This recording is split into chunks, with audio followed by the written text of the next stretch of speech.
got it, man. Ready to roll? Yes, sir. All right, cool. What's going on out there, YouTube and SoundCloud? And I ain't on iTunes yet. This whole title on that, I'll be on there soon. I just want to get up the numbers before I get on the iTunes shit and all that stuff. And anyway, we got my guy Lex back in the building. This is a normal occurrence. Like I said, the guys ain't seen it before. I'll link some past ones down there and everything. So today we're gonna discuss the rounds 5 and 6 of Pro FD and round 3 of Pro 2. Pro 2, yeah. Pro 2, yeah. So we're gonna discuss that and everything. I didn't get to watch all. I definitely didn't get to watch Pro 2 because I'm probably not gonna make it. To not pit on Front Street. I'm getting ready for this event and everything for D1 down in Mobara, man. But I was like, I guess it's getting older. And you make that push where like the car ain't gonna be all there and shit. Mm-hmm. It's like, yeah, my guy, I'm going down there to support my guy. So pretty much at the end of this day, and a little bit of tomorrow, I'll see where it's gonna be. But honestly, with the list I got, it'll be ready for some events probably 2 weeks from now. But yeah, man, it's one of those things, man, where I don't want to show up and half-ass it and then, man, it was the car, man. You know what I'm saying? It was the car. Yeah. You know what I'm saying? It's better in my position, man. It's better not to drive now at my shop than it is to drive half cock. You know what I'm saying? Because like LZ, who we're going to talk about, how can you not? How can you not? People just waiting for the fall, man. So what's been going on in your end, man? Oddly, I have every car running. Oddly, I have every motorcycle running. And wood, man. I know, right? Some wood right there. Yeah. Man, everything is good, dude. Where it's oddly everything is good in the world, good in your world. You know what I'm saying? Yeah. So yeah, man, I can't complain about too much anything actually. Good stuff, man. That's always good to hear, man. Like I said, that's why again I'm like low on the drama stuff, man. Like I had some stuff recently again. Always like we don't talk to each other like every day, so shit like life happens. Mm-hmm. Like I watched, like you said, you lay down a bike or something like that, or almost lost a bike. No, I don't think so, dude. My memory's bad. Yeah. No, it's like you posted up something like you said it was like something like almost. Like something was like almost a bike incident where something happened, dude. man. It was about a week and a half ago. I don't think I'm living unless I have an almost close call. You know what I mean? No, I was, I've been driving my convertible RX-7 a lot more. But it rained. It caught me raining. I was riding and out of nowhere clouds came up and it rained. And I was like, what kind of dumb California stuff was that? But yeah, I mean, I always have close calls on the bike. They're just so random and common. It's just like either or. It just is what it is. But nah, man, I'm trying to get back to my car hype, man. I ain't gonna lie, man. I'll be like, man, what I mean? I know you capable, man. I'm like, man, come on, man. Be safe out there, dude. Get back. So I got, man, it's one of those things, man. Like, it's most of the time it's not the rider, as we all know, man. It's the people who just they're not aware of their blind spots with cars, and especially with bikes. Yeah. They just be like, I mean, signal over at the same time. Like, dog, signal, then you check. It's always an unforeseen. You know what I'm saying? I don't think anybody plans to get up, get out, pull out that garage, and then that be one of your last situations. You know what I mean? But yeah, so that's why you always be on the defense. But man, I'm not gonna lie, dude. I've been jumping in my convertible, driving that thing around, and I'm like, why haven't I've been driving my turbo street car? Like, I'm so used to these sluggish trucks and vans that I'm driving day in and day out. The RX-8s are quick, right? But it ain't nothing like a boosted rotary. Dude, I'm not even trying. This thing's doing like 110. I'm like, this is, you know what I mean? This is what's happening right here. So I've been driving that a lot more, found a new street spot to go get some exciting content on the low. So I've been waiting to do that because I want to put a film crew together. Not film crew, but a couple of cats with cameras, because I'm gonna really have to hit it hard like once or twice and be out. Because what I plan on doing is loud and outrageous. So it's gonna be pretty tight. Yeah, that definitely be. I remember because it makes you think about all the times I've done like you got a one camera, you got to set it up and then go back and then come back. Trying to burn out the spot and go chill and be like, do I hear police coming? Yeah. I don't know if you remember that. I posted up this video of it was a hurricane actually going on, and I posted up this video of S14, and it was in a brand new tunnel. So I mean, I knew it was loud as shit. Mm-hmm. And so I set the camera up to get that flyby, the 2 flybys, and 4, because it was the one coming and then going. Yeah, and I was like, man, in that 4th one, on the 4th one, I passed that bitch, backed up, and grabbed the fucking tripod. I was gonna say, don't you gotta go back and get the camera and all that. I pulled that shit inside the car and got out of there, man. So yeah, man, it's definitely nice to have a guy set up at the end. You pick them up, drop them off, pick them up, and then hey man, hop in the car, let's go and shit. But yeah, man, before we get too deep into it and everything, one thing you probably see right here is a drift bit. I posted up about this. I think some guys may have been testing it. I think I want to say who's goddamn man, forgot his name. Is it Drift Nuts or something like that, or what's the guy name, man? So put me on. What's that all about? I don't know, man. My bad. I forgot the guy's name. But anyway, so the drift bit right here we got, guys. This is from the guys Ballast in Australia. They've been developing it for a few years. Pretty much what it is. I put a video up last year where they showing like this thing right here, and they had like wires that they connected to it. So what it does, it tracks all your drift data, like your angle, speed, all that good stuff right there. So as you guys see right here, this is the official unboxing of it. This is a new Wi-Fi unit. So now with this one, you got your box right here that goes in the car somewhere, mounted. Take it out of there a little bit. So this is the box right here. You got your you guys are familiar with like your Wi-Fi antennas. You got your Wi-Fi antennas that screw into there. Your USB power on and off right there and everything. So you got all the gear right here. It's just a USB, 2 antennas. Pop it on your car. Less than 10 minutes, you're ready to go. All you got to do is install the app on your phone. So is it like a draggy, like all the drag race and freeway pool dudes use? Because the drag it gets their 0 to 60, all of that drag race and stuff. Is that what that is for drifting though? But for drifting, like this thing, like it coordinates with the GPS. So when it's also recording, it's tracking your location. So it'll happen on an app live. It'll sync where you're at in the world, where parking lot, the Wendy's, wherever. It'll sync where you're at. That boy said it, Wendy's. It'll record. So it'll record your run. So pretty much, if you got multiple of these, it's pretty much it's like the drift box. Almost. Yeah. Actually, no, almost is actually better. So what they're trying to do is get D1 to push over and let D1 get, because that drift box thing is dated. No cap. The angle now, the angle that the guys are getting now, the angle is saying that you spun out when they're like, no, we're still going. So the old drift box is counting the spin. So anyway, this records angle, it records your speed, it records everything, and also allows you to play back. So you can actually see how slow you are going, because guys think they're killing it, and then you go back and that shit says it's only like 55-mile-per-hour entry. Yeah. So you gotta get those numbers up. Yeah, because that engine sound like it was going fucking 100 with the, you know what I'm saying. But anyway, man, I'm gonna do some testing on this. Yeah, I'm interested in that, man. Let me know. Yeah, because this is a new one. The old one was you had to take off the knuckle and put a sensor on a knuckle, and if you put it the wrong way, the angle was kind of off. So this is all Wi-Fi. It takes 10 minutes to go, and less than 10 minutes actually, and it goes off. So I'll be testing this. If I don't drive an event this weekend, I'm actually gonna what I'm gonna do is I'm gonna take it down. I'm gonna take my other car, the V8 S13. And take it down to BSU and just throw it on there just to get a little bit of video, so it won't be a wasted trip and everything. So I'll get that done. But you guys get my thing on that. Put it back up. We get my thing on that and everything and stuff like that. So just getting right into it, man. We're gonna bring up the this again Pro 2, Pro 1. So getting right into the Pro 2 and everything. Pro 2, we got the results right here. It's going to be Jonathan Hurst, which is actually the current points leader. Champion, points leader. Blake Olson and Derek Madsen. So those are the guys for the Pro 2. For Pro 2, I didn't get a chance to really watch that and everything, man. So actually, man, take a break real quick right there, man. They just pulled in, man. Yeah, no doubt. I heard the backup, the beeps. Yeah. I'm gonna keep it running, man. So hey, actually, if you want, man, let's go in and spark up some stuff, man, and I'll get back, man. Okay.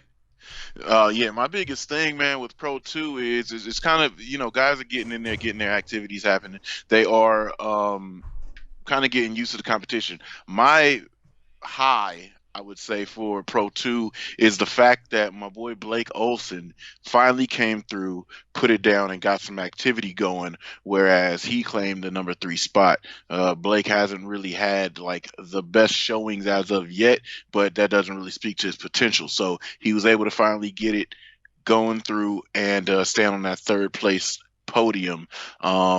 battles are pretty good. The car is real stylish. Blake really has been putting in some time with aero and refining his chassis. He makes the widest fenders I think that are available for FC chassis, but he also campaigns a BMW, I think a E91 or E92, whatever that chassis is, the coupe 3 Series Beamer, and dude's got a real stylish. It kind of almost looks like Drift Squid's Beamer. But yeah, big style, big wheels, and finally got on the big steps. So as they're rounding out the finals coming up next round, Austin Mata, he is dropped to 4th place, but I mean he's still like really close. Josh Love, he is 3rd with 94 points or 96 points. Austin Mata, he is at 184. So not too big of a deal if he makes a good showing for the last round, which is Irwindale, everybody's favorite, the biggest stage of drifting on the U.S. side. If he goes ahead and does good, because I mean honestly, you get 100 points for a round, right? If you win. So Jonathan Hurst is 236. Dmitry Brutsky is 212. So from 184, if say the top 2 guys don't do great, and if Austin Mata wins, he can potentially be championship. So the championship is blanketed pretty close. I mean, we're looking at 50 something points covering everybody. So it's anybody's game, depending on, coming into the last round. That's kind of how drifting goes. You get to the last round and you might have a battle still because nothing's really solidified unless Wardhouse is in the game and James Dean is the driver, and you know what I'm saying, he's got a 2JS15. He's been sewing shit up. So those guys still got some time to make it work. And again, Blake Olson finally has a good showing, and he has 168 points. So that kind of shows you if you could just chip away at shit, you could still be in the runnings to make something happen. So even if Blake Olson wins and everybody else above him goes out, then we still got an opportunity for Blake to be a championship contender. So Pro 2 points are not that far spread, and I mean, it kind of all comes down to like the last round now. So yeah. Everybody's car has been working. Kind of, I was looking for Mike Power to do a little bit more. I really want to see him do a little bit more in Pro 2. I know he has the talent. Car is beautiful, but I would really like to be able to see him do really good. So I think Irwindale might be a good round for Mike Power. Possibly Micah Diaz, and then Blake Olson, and you got Mata 4 and up. So everybody there, they've got to maintain a good showing, and then you'll have a good top 3 Pro 2 like run to the championship. Good stuff, man. I'm gonna have to rewatch that back myself to get the knowledge drop by Lex. My bad for keeping it real out there. It's live and uncut, man. I had we're in the middle of the day here, but we wanted to get it done before I get on the road. Yeah. But like you said, you just mentioned Mata. I got the asterisks right here, man. So it's not like we just jumped on the bandwagon and everything, man, because we mentioned that out the jump from the first event. Actually, we missed it. I think it was the first event because I didn't know he was in it until the first event personally. So I got him in a thing. So I got the guys over here, then I got Mata. He's currently sitting 4th. So it's still a chance. Still a big chance, yes. It's still a chance, man. So he gets that. And then again, this movie, because we already know we want to talk about, we won't announce the round 5 and 6 for the pro guys. But again, man, just jumping right into it because I want to get this in the front part of the video. It's the guy LZ, man. Again, the big pull, right? They do a Formula D recap video, and it says Adam LZ and Fireball and 5-6 recap or Sunday recap. So he still has the name in the draw, man. Yeah, it's and of course, man, it really this season for everybody, all seriousness, D1, everybody, it kind of it's kind of everybody's gonna put that asterisk shit on it. You know, they'll try. Say like Say like LZ did go through and get the third place in that round 6. It would have been because he got a bye, because this happened, because what your comp card broke. Funny thing you say that, because I was kind of capping on my Instagram. I wasn't really paying attention, but I'm kind of tuned in, and I say, I wasn't watching FD. Why is everybody talking about LZ? Did he win? And man, people were saying exactly that. Oh, he got a few bye runs, and then the chase drivers, they didn't do their job. They messed up. So he got some easy wins. Man, when I watch it, no such thing. Son's car is whooped now. You know what I mean? He was banging doors with everybody. Some of the most driving time he's had on the track. He was literally cutting the track up, because it wasn't just good chase runs and good bad lead runs or whatever. He was really running that thing up. So it was a good showing. People just, they'll oppose you until they can't oppose you no more. Right. You did say that, man. And that's like, I mean, and the thing about it, man, it's when you say that, and I of course I co-sign on it, because it's like we all been, you've been in the game long enough, you've been in that position where people like, nah, man, I don't think so. Like who the fuck are you, number one, to be telling the dude you ain't the one? Like, who the fuck? Like, seriously, dude, like. People be doing that shit. But before we get on that, man, I just want to bring it up and get a dudes' prop before we get deep into it. But again, round 5 results, we had the guy Ryan Turek, what you say, he's always on the podium or right off. Consistent dude. Always on there. He had the guy Chris Forsberg at second, JR rounding out third place. Then going into round 6, we'll talk about the happenings. Then round 6, we had the guy Forsberg, which I think is the first time since 18, 19. Yeah. Third so he's step. Been, got the first place, JR in the second, back-to-back podium, and then Denofa finishing out, man. Dude, like, okay, let's go to round 5, man. Yeah, I was gonna say, let's start at round 5, because there's a lot of things, right? We have Pollock with a motor blow. That car seemed to be bulletproof until it wasn't. Windowed the block, no show. All right, so Jonathan Nearin, I believe, is who he went up against. That gave him a couple points to go up as far as the rookies. Then you have like the Hard Knock Life crew, King Gucci. He is not having a good time, not at all. He's getting knocked out in 32s. He's getting clearly decided against in battles. Matt Fields is having a tough time. And then, like, can we address the elephant in the room? Ryan Littoral is a rad ass dude. When is he gonna catch a break? Ryan Littoral has not had a good time thus far. Cool dude. Car looks kind of cool. But I need to see something happen, at least a top 8, and we know he's capable of it. He's done it before. He's driven down the tree quite a bit, but he has just not been getting a fair shake. Or I wouldn't say a fair shake. He just hasn't been getting the shake that he needs to get further. Right. Hopefully with that, man, I hope because it'll be. I mean, I know you know a lot of guys that they'll do it once to get that taste and like, nah, I'm out. So I hope for his sake is not a one and done, because that first season, or the first of anything, could put that like, or you go to jiu-jitsu for the first time and get tapped out like, nah, man, I'm good. Like smashes you and you're like, this ain't for me. I'm going home. Shit. Look at. Let's bring up last episode when you said LZ was in a thing and talking to his girl like, man, I don't know about this shit. Yeah. Then somebody probably's like, nah, man, that's how it is. And probably maybe somebody older in the game like, nah, dude, that's you don't just come in the game like Daigo that season and shit. That's different. You know what I'm saying? So hopefully, man, for Ryan's sake and a few other guys that are brand new, they to pro, they'll get that thing going back and everything, man. So man, far as the guy like Justin's engine, man, what was did he put out publicly what it was, or just? Yeah, Pollock said the car just came to a stop, smoke everywhere. So they pulled the logs, loss of oil pressure, and that was it mid-run. So they checked right at the highest, hardest load. Like, when a car lays on that load and it's fighting for life, to make some wheels spin, and then boom, like that it blew a nice clear patio window through his block. And I mean, they had a spare motor, but again, we talked about this at the beginning of the season.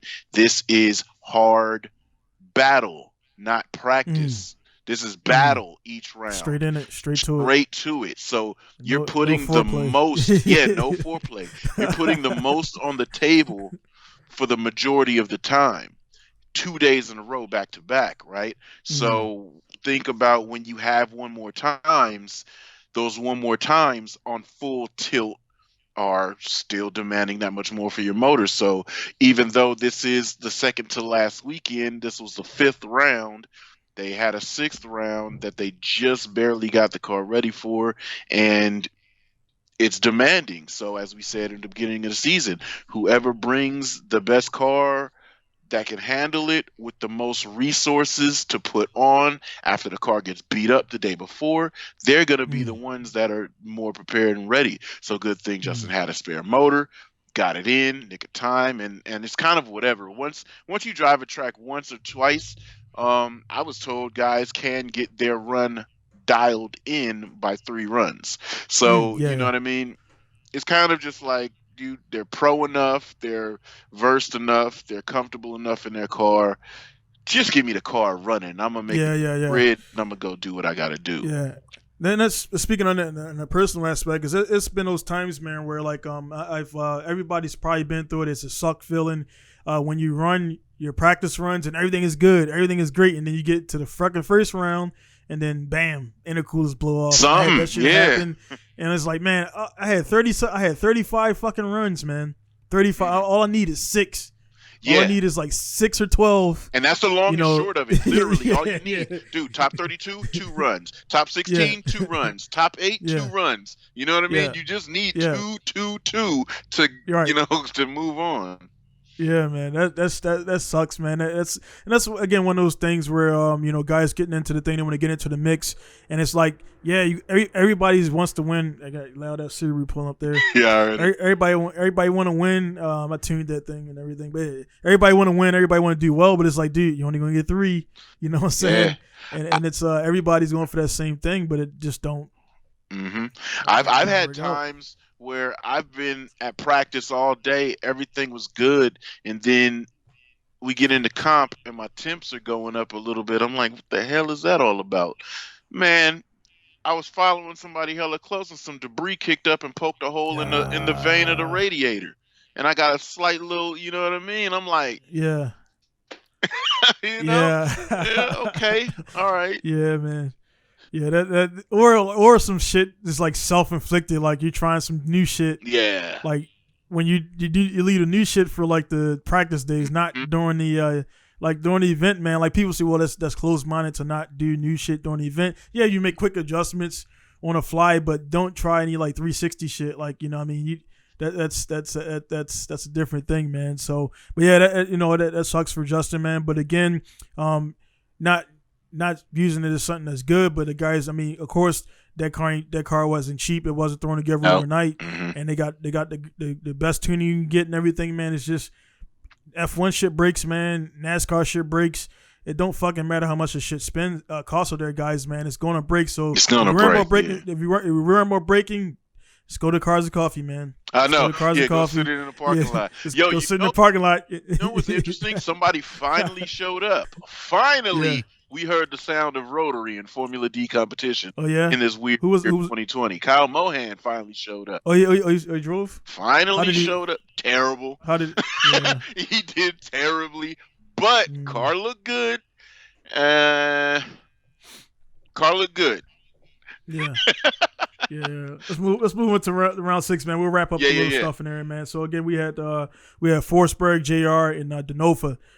So like you say, man, I know like it's certain, like when there's certain rounds and everything, man. I watched I was in the garage and that shit, man, like it's certain battles where you watch and it's like you know what's gonna fucking go down before it goes down, dude. And that their battle, man, the No Friend JR was just like it was just like like fucking Witchcon went and then Witchcon spun and then he went hard and then I like to see that because you know, when you see battles like that, both of those cars are gonna get fixed by the same people. So you know, the crews are back at the pit like fuck, man. Damn. Well, you know, but it's tight though because they're under the same roof, right? They're friends, but you get that. I was always told, right? I was always told this. We could be homies. The second I'm in my car, strapped in my belt, my helmet on, and I put my visor down, I don't fucking know you like that. You gotta show up, man. Yeah, I don't know you like that. Because you don't want to be the one in a battle. Be like, yeah, man, you kind of. Oh, my homie. F him. I'll let you in the pits, man. You know, and it's not personal. It's just real competitive gridiron situation. So, I mean, I really like that. I like that aspect of it. And dude, and those cars are so fast, bro. I forgot who Denofa was chasing. It might have been Turek or somebody on round 5. It was somebody. I'd have to refresh myself, but man, he initiated so far back, and the dude was still on it. Yeah, and then he gripped up, and like you know, that's how those cars can do. They can just and go, you know. Yeah, that right there is shit. Like that is I've got a few videos of myself doing it to people, and I pull other guys, Daigo doing it and everything, where guys do the braking and they go up. It's like that's that where people think. These cars are on like some junkyard 205s. Yeah, nah. They on some fucking grip, dude. They're you can't get that. Yeah. You talking about going lateral, like going fast sideways, like literally laterally fucking going sideways, like not straight. Because you know some tires out there, they got that like Kenda KR20 or K20, K20R, whatever fuck. They got that grip going straight is good, but when you go sideways, side bite. Yeah, the side grip is you're like this, and then when you straighten out, you rock it, you shoot out, and so it's good for a low guy coming up. But once you get that speed down, you notice like fuck, man, like you know, like you think your air pressure's up, but it's not. It's just the side grip is not. You over rotate, you overspin, stuff like that. Especially if you got like a Toyo up front or something that's grippy. You got that. You got the comforts. You got the comfort sauce coming hard. You got the comfort. Yeah. Sport hards and sports. Yeah. Well, you know what's interesting, man, because this track is, I feel like this is a layout that they used to run back in the day. I heard some gripes about the layout. And so but it's like it's some place that guys have been before, and the layout, the style that they've ran before. So I feel like the speeds were really high, right? As far as like entry, when you looked at the entry, especially the camera that they had set off to the side, guys are coming in super fast, and then there's the flick and their grip. You could see the level of grip once it flicked and the car shot up. It was insane, like the G-forces that probably were loaded in those cars. But then also, because of the powering up portion to get out of zone 2, sometimes you would see cars just take a little bit of angle out, but overhead it still looks angled up. But as you're looking at it surface view, it looks like guys are going straight sometimes, just because of how it looks that they're coming at you. The cars look like they lost angle and they're going straight, but they're not really straight. The bird's eye view from the drone shows a lot of angle still in those cars, so it was kind of a tricky thing to look at. But if you're looking at it to judge, and you're looking at the front wheels, as long as they've got counter steer on them, and obviously they're making smoke, they're drifting. Right, and speaking on the straight, man, of course, you hit me up right as the when you hit me up, I think it was Odie and I think we gotta talk about Odie too. Yeah. So that got in a mix up, man. Before we get to the Odie thing, man, the biggest one, and everybody was on the line memeing about it, was the picture with LZ in front of Forsberg, which I think is just image, the way they captured it. Because maybe as soon as that, I didn't really get too deep into it, but they were saying, of course, that Forsberg is supposed to be straightened out, In its defense, and this is one thing I mean, again, I haven't met LZ before. You've met LZ. I'm pretty sure I'll probably run into him at some point. But it's one of those things where, like, if you guys watch MMA or whatever, Dominic Reyes fought John Jones, and Dominic Reyes came out and he did his thing and everything. But those last 2 rounds, he didn't. The championship round showed up. John Jones did what he did and got his belt. And everybody thought it was a robbery. Not as much as that. I mean, I watched both runs. It wasn't like that. But of course, LZ has a big following, so they're gonna make a big fuss about it. Versus when Odie goes out, nobody's like, all right, cool, Odie's out. Yeah, nobody's gonna say nothing. Nobody's gonna say anything. But yeah, man, it's one of those things where for LZ or any rookie, you got to clearly take out a guy like Forsberg Jr. Mm-hmm. You got to leave. I mean, he has to go off track in the smoke. He has to spin out. You got to clearly and decisively defeat a former champion. Your nuts have to be this much bigger than he is. Yeah. So the guys out there who don't know what we're saying, man, you're not gonna. I'm sorry, man. You can't be a new guy. They're gonna give the judge sport is judge. There's no way around this. They're gonna give Floyd Mayweather the nod if the guy has fucking.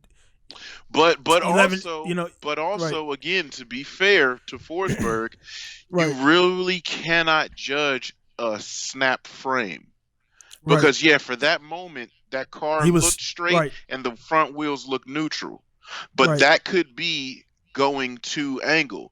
Now it could be going from shallow to shallow, but there's a difference from this and then reinitiating to this, you know what I mean? Yeah. And from, like I said, from those views, the cars really do look like they're straight a lot of times. A lot of times. So you're looking at it and you're like, man, I hate that angle that they're using for this portion. Give me the bird's eye or give me the infield, because certain times, and that's kind of what goes with the production staff that Formula D has. They are a television program right now. They should be looking at, that's not a good angle for that. Let's try this tomorrow. Because you do come up with times where it's like, that wasn't the greatest one. But I'm glad that the judges will go and show multiple angles as they're going through their deliberation and show you what they're talking about or show you what they're dealing with. But again, LZ's a rookie. I think LZ is the first rookie to punch back at continuous champions. He's had continuous champion battles. There's no easy routes for him by the 5 runs. He's punching back at champions. They socking him in the mouth and filling his mouth full of blood, but he's fattening some lips and some eyes too. He's punching back. And this is the dope thing about people are giving him shit, but that's good because he's fighting back with people that are fixtures in the sport, fixtures of high tier driving, and even one more times with Denofa, and that was a slugfest. So you're seeing a guy that's a rookie that's I even saw some guys say something extremely stupid about the Rookie of the Year chase. There's no, he isn't Rookie of the Year in my eyes, when the guy that doesn't have enough points is the guy you're going for. I don't care how you feel. The points are that, and they are a tangible object that means he's Rookie of the Year. He's the newest driver with the highest points, the most battles, because he's had one more times every round. He's put in the most work. So I know it's like, LZ hype train. No, it's not really a hype train. Let's get excited about drifting. Dude came from holding a camera in his face doing bicycle stuff, holding his camera in his face, learn how to drift, holding a camera in his face, telling you that he wanted what his plans were. Now he's out there. He's actually doing it. Just to break that down to the guys real quick, because you did send it to me for that part. So we got and these are overall standings. So you got LZ 14th. He's 14th place. Yep. 14th place, 208 points. Overall 17th, Jonathan Aaron, 144 points. And 19th, who we talked about, was Wataru Masayama with 128 points. And he's jamming. That car is outrageously fast. Yeah. Yeah, man. So they got that, and I mean, and it's it's with that. Water is connected tightly because my business partner by now in Japan is the money guy. Mm-hmm. You know, what I mean, he's my guy Raman over here, so I follow him and everything, and I'm like, I message him like, hey man, it's just it's one of those things. I mean, of course, he's going all the way from Japan to here, so it definitely, it when you don't get that those but hey man, Water keeps performing. Mm-hmm. They're not winning rounds yet, but I mean, to be second or first, and he still got time to make it up and everything. Yeah. Just he has to really like place high on his next event, and I mean that's a consolation prize. But like you said right there, man, it's points. It's not about who you feel. You know what I mean? It's straight up points. Getting to the line, making a run, and losing by decision is honorable, right? Right. Getting to the line, crashing, getting to the line, spinning by yourself, but going through runs, maybe not winning the decision, but having good competitive battles, dude, there's experience gained every single time, Definitely. So I really like seeing Jonathan Neeren going at it. He blew a motor, and he was like, yo, give me my secondary car, my Pro 2 car. Showing up. He had a secondary option, and he put in work too. So what's the rules on so you can bring in another car for the same round or the next round? If I don't turn wheels in the car at practice, I can use whatever I want. So say we show up to we're gonna have Winter Jam Pro 2 shootout, and I pull all of my cars from my house over to the track because I'm close, right? And I go out there, and my initial car is I want to run my white RX-7. Turbo's bad. Something happens. If I didn't bring it to tandem practice, bring the Vert, bring the RX-8, bring anything I want. Once tandem practice starts and I pull from the line with that car, that's my car I'm locked in at. Got you. Mm-hmm. So that's damn, man. So he knew he had problems, and he leave that at home, get that thing ready for Irwindale, give me the S14, let's go. That's cool. That's hella cool. And this is why I always say, like, for guys that come from Pro-Am and go to Pro 2, stay in that car. Even if you've got some money, even if you got some funding from somewhere, give me some dollars. I want to build a program, all right? But you still got this car, okay? Start building another car. I want to bring another car and really show what our team can build, the type of effort that we could put forward in Pro 2. But if that car wasn't ready, you still put numbers on the board, right? Or if this car breaks and you guys have only had a couple of test days in the new car, let's put some numbers on the board. Bring it. Always having two cars is amazing because it kind of doesn't put you at that. You still got to have your hustle because specific people know you for this. They want to see you in this. Okay. Right. But they'd rather see you in something else than you not show. Like Kyle Mohan. Kyle Mohan's getting rid of all his vehicles or whatever he does. He didn't have them available to compete in. And here he comes moseying in on round 5 and 6 with an RX-8 that ain't really tested. Right. That might make a good dyno number, but the amount of grip that he has and the power he has and the lack of torque isn't competitive for right now versus everybody else that has so much power and torque and grip now. So it's kind of like when you kind of sit out a certain time frame and everybody else it's like going to school still late. Progressing. You're going to school late, and you come in the middle of a test and everybody had study hall before that test, and you coming in there like, hey, yo, what's the answer to this shit? Yeah. You know what I mean? Because it's like, no matter what, like how even for me, man, that's why everybody's like, man, why you got your pro license in 15? Why would you step back to divisionals, which is the lowest tier of D1? It's because I've been gone for 5 years, man. Yeah. And the thing about that, that's practice with points. If I do well, which I mean, again, I'm talking to here, but it's whatever. I got 38 hours to get the car to a running point, man, and we'll see where that goes and everything. But and I might leave some extra shit off just to get bare bones engine start, wheel spinning shit. I'm waiting on my drive shaft from Shaftmasters. I already made up a drive shaft, with some rulers and some compasses and shit. Yeah. It ain't 100% straight, but that shit gonna turn the rear wheels. It'll turn. So that'll be once I get the shit started and I'll go up in the street, and if this shit at low miles is vibrating, we're gonna shut it down because I ain't getting the fucking drive shaft through the floorboard. Yo. You know what I mean? That ain't no points. Yeah, ain't no points for that shit. Mm-hmm. Yeah, so so I mean, you gotta do what you gotta do out there. I got the little shit in the little documentary I'm doing right now, but it's one of those things, man, where it's again, what you guys got is step all the way back, man. Guys out there who's watching this for the first time, it's a judge sport, man. It's a judge sport, so you got to make sure like you got your best foot forward. You can't go out there and figure skating with one fucking figure skating skate and then one ice hockey skate. It's two fucking worlds, man. Mm-hmm. You know what I mean? So you got to have the right blades for the right job to do those triple axles and get those points, or you're just gonna fucking go to the Olympics for no reason. Yeah. You know what I'm saying? So you got to kind of, nobody's going to feel bad for you because everybody there is doing the same shit. Everybody there went through the same prep. Mm-hmm. Everybody there spending that same money. So they'll be like, oh, man, too bad. Well, see you later. You know what I mean? Getting their shit and pull off and line up, man. Then now I think it's even more feeling like that because now I see it when the guys, I guess they lose or get kicked out, they got to kind of pull away because they want to keep the social distance and shit. So it's kind of you gotta like go over there.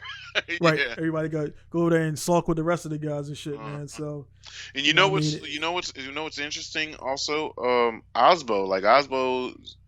Oh yeah, what happened also? He's there. He's got the talent and everything. The car is good, but he just hasn't been winning. Like Denofa took him out, and Denofa is again. He's comfortable. He's meshed. He's in it. He's feeling it. He's rocking.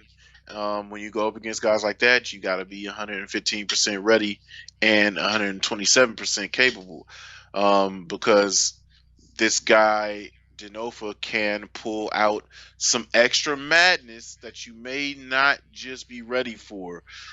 We've seen him time after time.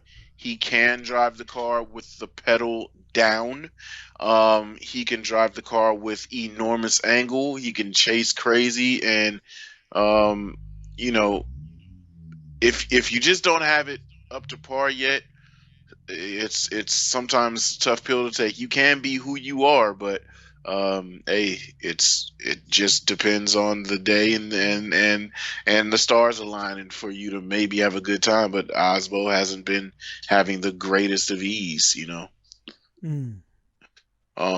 man. It goes, it goes and comes and everything with that stuff, man. It's just like you get so used to you kind of look at like D1, old school D1, if it ain't like those top, like it's like the top 6 faces that you see over and over and over. Yeah. And like one thing right now in D1 is my local guy, Masnority. I think he won. I want to say both rounds again. Oh, really? He won both rounds of the BSU rounds like 2 and 3. Mm-hmm. Then they had Otopoulos. So I think he won one of the rounds or both of the rounds, man. So it's like he four wins in a row. You pretty much got it. You got the season. So he's right a dominating there, force. Yeah, and then he's only 27, 28, man. That's tight. That's like, and that's for like, we bring up LZ, man, because it's a good story, man. I think a lot is going to come of this. Former Drift will be able to do a lot of stuff with him with his channel, stuff like that. But with him, man, people associate like you got to be like 38-year-old, 40-year-old with stuff like that to get stuff done and stuff like that, man. So no, yeah, no. Damn, what was I gonna say? Oh, but dude, we got to talk about Osbo. I mean, not Osbo. Odie. Odie has adapted this initiation style that is the most dangerous, coolest shit I've ever seen. Now, I know we've seen it a lot because we watch Japanese drifting, really aggressive Japanese dudes that are just like super duper. I'm not giving you an inch. That's what he's doing. He is grazing bumpers. He is hitting people. He is front wheel to rear wheel initiations a lot of the time, and that's what got him put out with Forsberg, because he did make contact. Now, it was the slightest contact. Rear bumpers and front bumpers have flex on all the cars. Right. So as he initiated, he ran up behind him and crossed his car up, and because he made contact, and it's the the actual letter of the rule, if you made contact on any specific position, you're deemed at fault if something weird happens. Something weird happened, and everybody has conspiracy theories. Oh, Forsberg knew this happened, so he did this. Whatever it may be, the fact is, if you make contact, you're deemed at fault. So that aggression has bit him in the butt a little bit, a lot of it actually, because he's done this before and it didn't go well. So he's got a high shot ratio. He's a 72%er, but when it doesn't go right, it doesn't go right in the worst time. You know what I mean? He could progress further. He could do more when he doesn't typically need to do that, because he's always putting down such a good lead run, and his car's so quick, he doesn't have to do that hard of an initiation in chase position from the start. You see what I'm saying? Like, he can make up the space and he can come run him down. He can do whatever he wants to do. But man, it's tight that he's risking it all on black.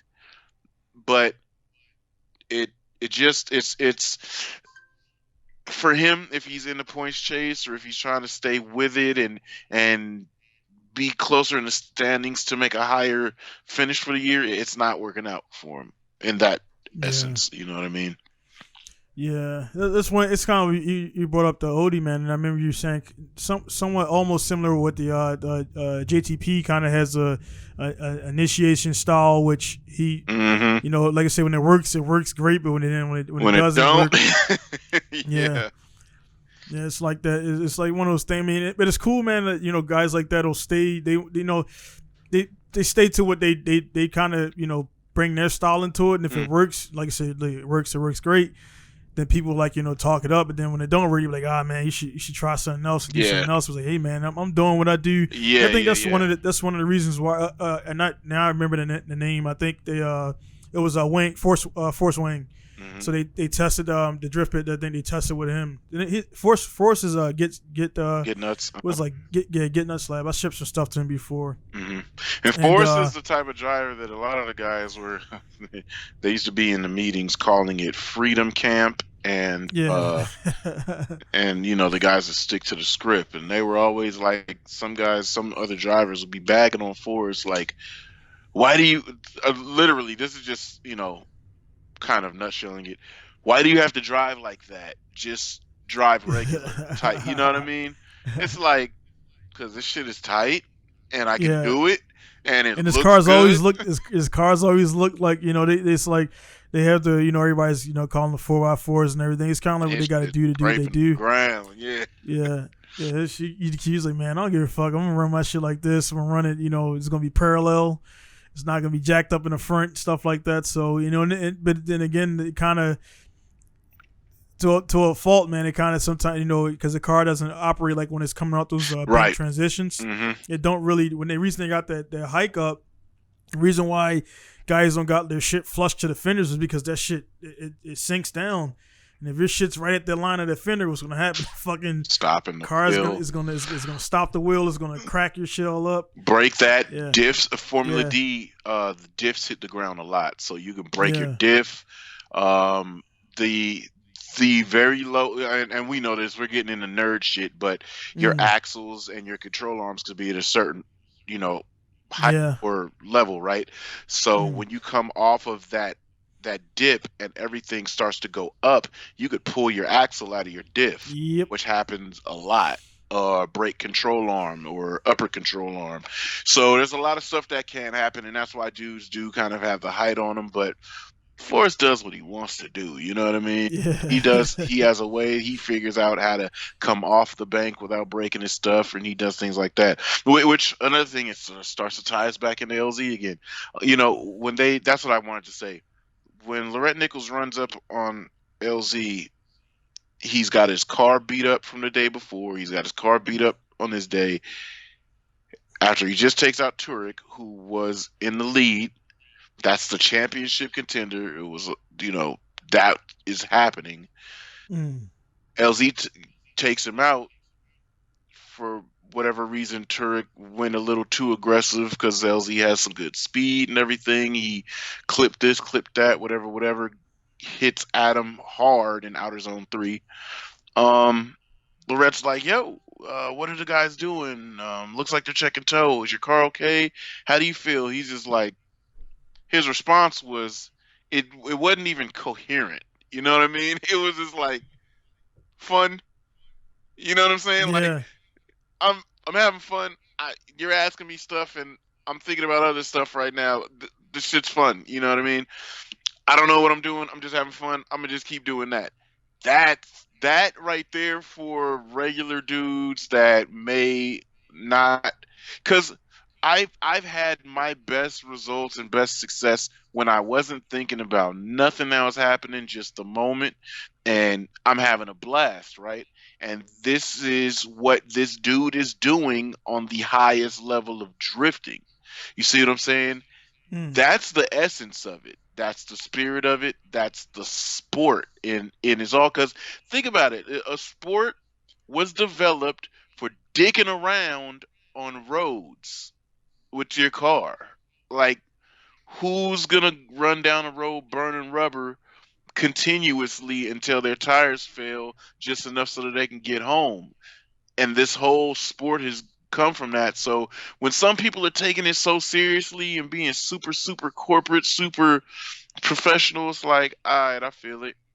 But for the dude that's like, hey, this is just a blast. This is the coolest thing I've ever done, ever gonna do, ever am doing. This is fun. And you're in that moment to enjoy the fun, man, that's cool. That's like that. Yeah. That's the part that's like, all right, that resonates with me. I can relate to that.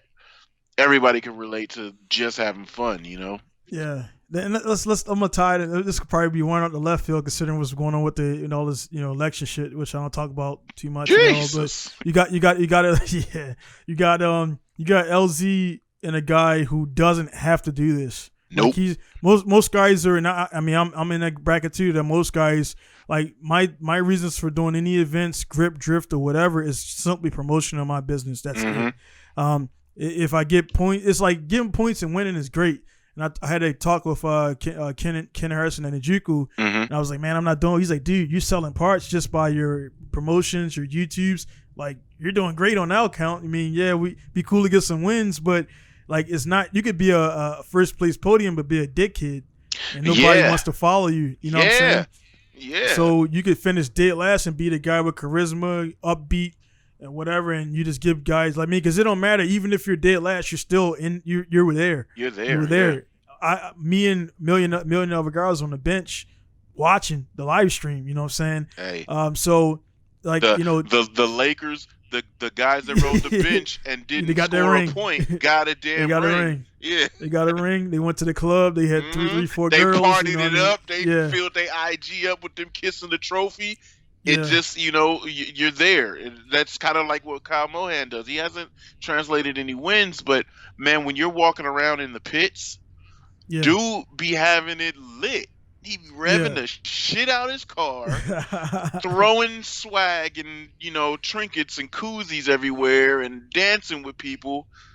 That's cool. He may not be turning results, but he may be having his sponsors get stuff because he's engaging with people at his pits. They see his car, they see his activations.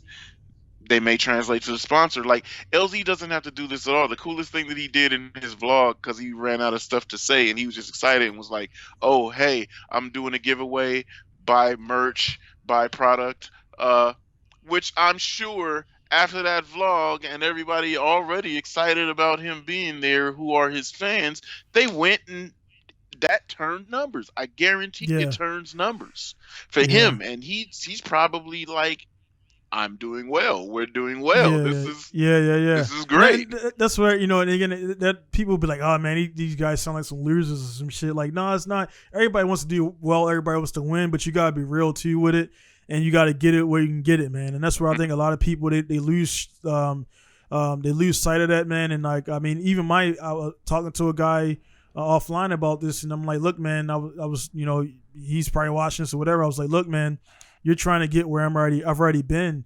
So it's like what you're trying to do, like it's kind of like you could tell a guy, hey man, don't do this, but the dude's like, they gonna do that shit, yeah. They got it, because I was that guy too, and the older guy's like, nah man, set the timing like this. I was like, nah man, I'm gonna do it like this, and I sit there all night, and he come over there in 1 second, do the thing, and the car starts up and shit. And so it's like you kind of gotta let people drink the water, and let's go for our kids too. I mean, we could tell them whatever, but it's like, you gotta fall out that seat to say, I said, stop jumping out that shit. Hey, yo, son. You know what I'm saying? Halloween, right? Go ahead. My son came through with the wild, big, hefty bag of candy. Yeah. They came home from trick-or-treating. Sun was still kind of up. Let's say 4 o'clock. The next day, I'm hanging out with him in his room. He's playing games. My daughter came in there, so we're all in his room just watching my son play games. I wasn't even peeping. My wife happened to look at his bag of candy, and your son ate the whole bag of candy. He sat there and ate an entire trick-or-treat bag of candy in like 14 hours. I'm like, yeah, you're about to die. Yeah. Like, so how was that that late night for him? I don't know. He's a damn robot. He was fine. I made him brush his teeth like 72 times, but it's just like different color. But you could tell him, like you're saying, you could tell him, yo, don't do that. I feel bad if I eat 1 or 2 of those little fun-sized Snicker joints. Oh, I'd have had too much candy for the day. Yeah. Son eats a big-ass bag full of candy in like 12 hours, and you could tell him how much of a bad idea that was. How terrible that was to do. But for him in the immediate moment, I'm playing games. I'm hungry. I don't have to go in the kitchen. Let me grab some of this candy. Terrible effing idea, but you may not have had like the terrible side of the result today. You know what I mean? But like, don't do that. Yeah, man. You kind of gotta let guys do their thing, man, and it'll come around. But like with that stuff, man, it's just some teams, man, they'll go in with an idea like, I want to do this and to promote the company. Then they realize, fuck, man, it's just this money's just going out the back door. Yeah. It's going out the back door. I keep bringing it up because it's one of the most notable teams. I mean, besides James Dean and those guys dropping out for whatever reason. That's still puzzling. Yeah, more Corona shit.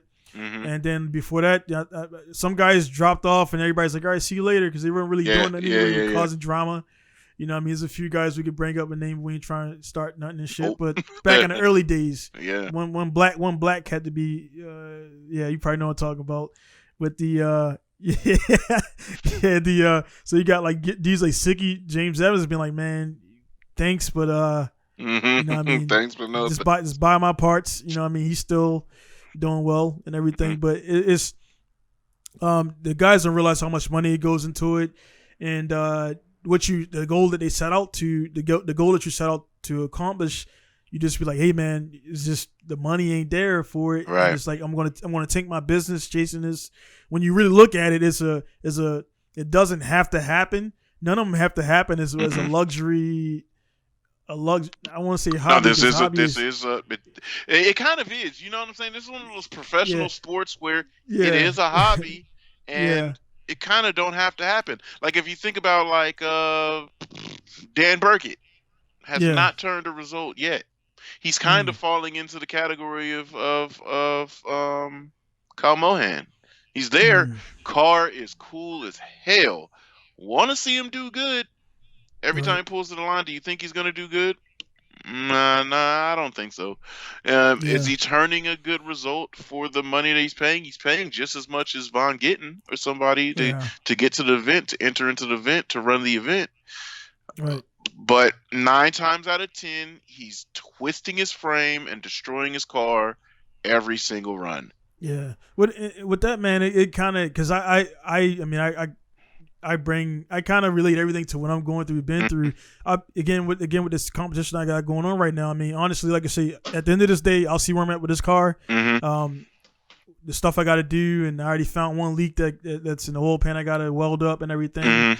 And it's like that wanting to show up, just showing up for some people is half the battle, really. It's like just showing up. is half the battle, and also just showing up for some people is just validation. And like, man, that's enough for them. I'm there. And everybody's different. Everybody's different. But I want to say like a guy like JR, a guy like Denofa, they not this cool with just showing up. They just they want to show up, and they also got blood. You're right, and they got Fort behind them too. Yeah. So everybody shit's different, man. So you can't, young guys out there watching who might be listening to this, you can't assume that everybody's got that golden ticket or golden. You don't know what's going on behind the scenes. Right. You don't know you don't know what Denofa got to go through, what JR got to go through. Everything looks good on top. Yeah. But you look at Red Bull, those dudes, they fucking hated each other, but they had to coexist for a little bit. Your cars are together, your pitting together, your hospitalities together, your activations are together. But then you see the guy who's winning more starts to get a little bit more. Yeah, his car's up front. His car's on more the side of all the media. Yo, you know what else, dude? Think about this though. Vaughn is potentially going to capture a championship. Yeah. Forsberg did just kind of, he got up there, but we've got Vaughn and Turek at the top. Yeah, he just kind of slithered in there a little bit, a little late. Like he kind of that boost. He missed that gear. It was like whoa, they're neck and then like what the? But now he's up. You got this dude who is a veteran of the sport day one, and 2020. When did FD start? Like 2005? Dog. Yeah. He's about to possibly be your 2020 champion. It's not like he does. It's not like he punks out at Irwindale, right? All he has to do is finish good and finish in front of Ryan Turek. They're 8 points apart, 428 to 420. Right. Dude, you close, might man. see a day one dude become the newest decade's champion. Yeah, and that's longevity. That's that because you gotta look at it too, man. Like one guy thinking about it right there is who's been in it for the longest, like Gucci, man. Like you look at man. It's like a guy like that, man. You just he's been around. I never met Ken. We buddies on Facebook, but it's just like a guy. You could tell guys like him just chill. Yeah. They ain't no facade. He's just cool. He's like, whatever. He's always, he obviously wants to do well, but he's never like, fuck, man, my engineer did this. And yeah. He's not that type of guy. Yeah. He's real respectful.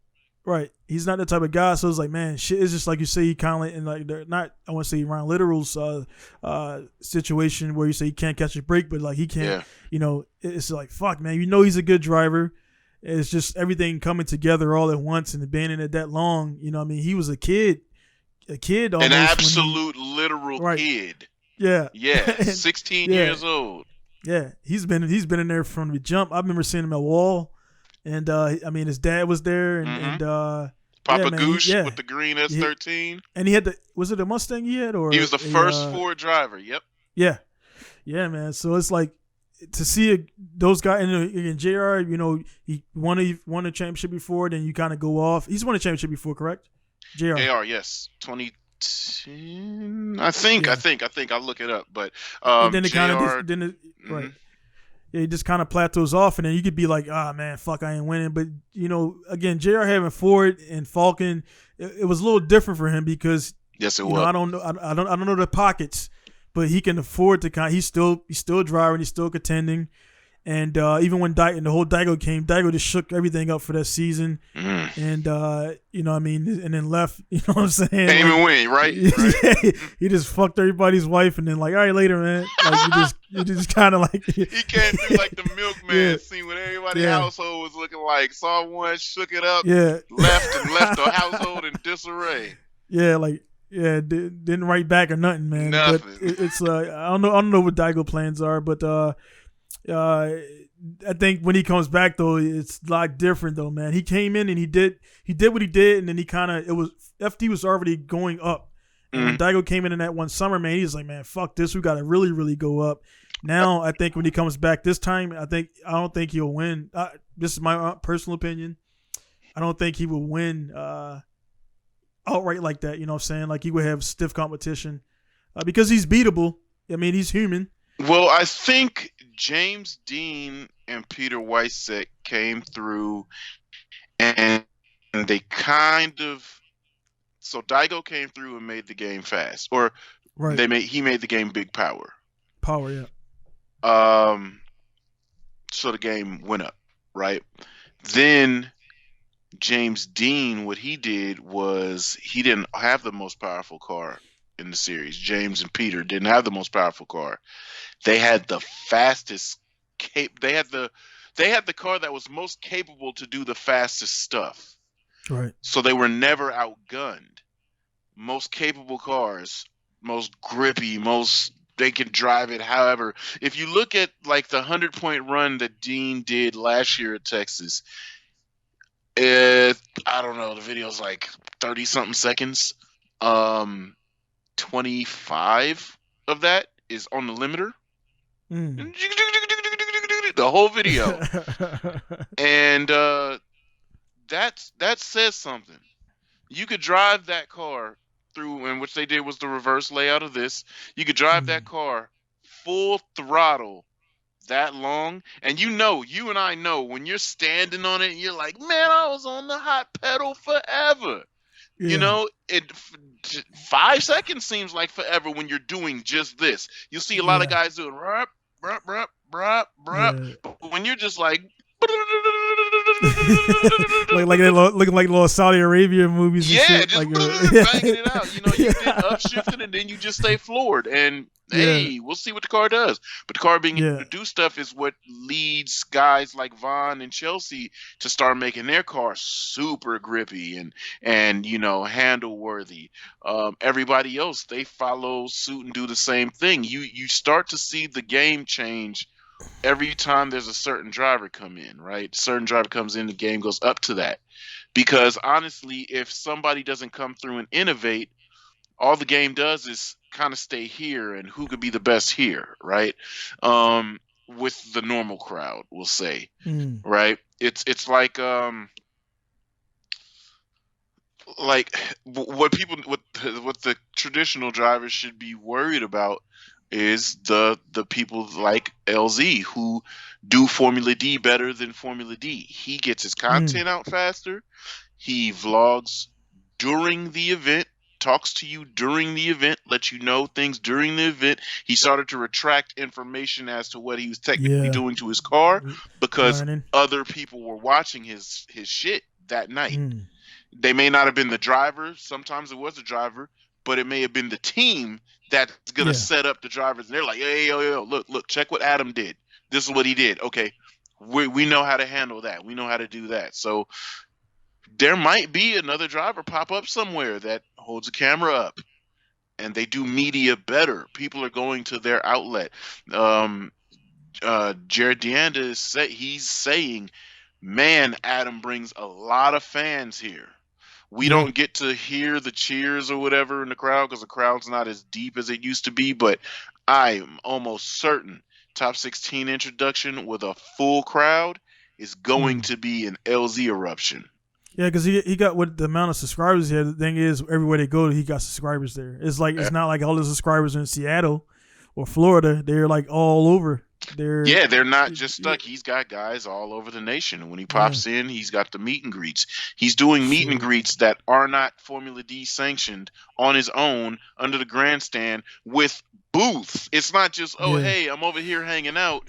He's got tents up, merch, cars. I'm pretty sure for that too. I'm pretty sure with anything on money they had to give him a talk to like you can do this and this and this, but you can't do that and that. But so that already, he's a businessman. Yeah. What if he cut a deal? What if he cut the deal? What if he was the first more money businessman in FD? Like, hey, yo, I bring this to the table. Right. Let me do me. You know what I'm saying? Yeah. Y'all don't worry about it because I'm gonna do it regardless on my website or whatever. But let me do me right here and there, and in turn, obviously, we get the viewers to the channel. I make sure I tell everybody to go to the channel on Twitter when you guys go on the live stream, and we run the numbers up on views. And I'm sure him as a businessman with a business mind, now we have a pure businessman that drifts. We've already had a businessman that drifts, but on corporate side with JR. JR is a stone cold business powerhouse, right? Now you've got a stone cold business powerhouse media mogul, merch seller, clothes. He's an apparel line, right? Yeah. So why don't I want to sell out my apparel? Dude, his company's workers, his people back at home at the warehouse, he has such a good network that he keeps everybody in the loop. His people back at the warehouse is like, I'm so happy to be part of this brand, part of this team. Look at where we went. Look at where we are now. And I guarantee their emails are firing crazy. They're printing out labels. They're bagging this and that. They're running that warehouse dry. Yeah. But they feel like they're part of the race team because they're all inclusive. You know, I've been on teams where I don't even get a thank you. You know what I'm saying? Half the time. Yo, he got people way back at home hype, feeling like they're part of it because he's being a good dude of that sort.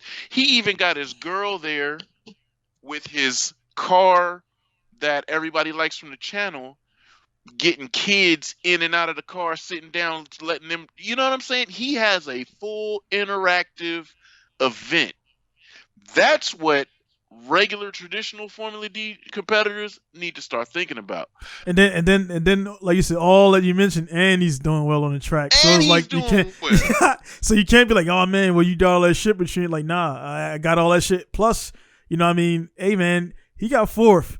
That means he could fucking be on the podium the next couple rounds, man. And like it was a convincing fourth too. Right.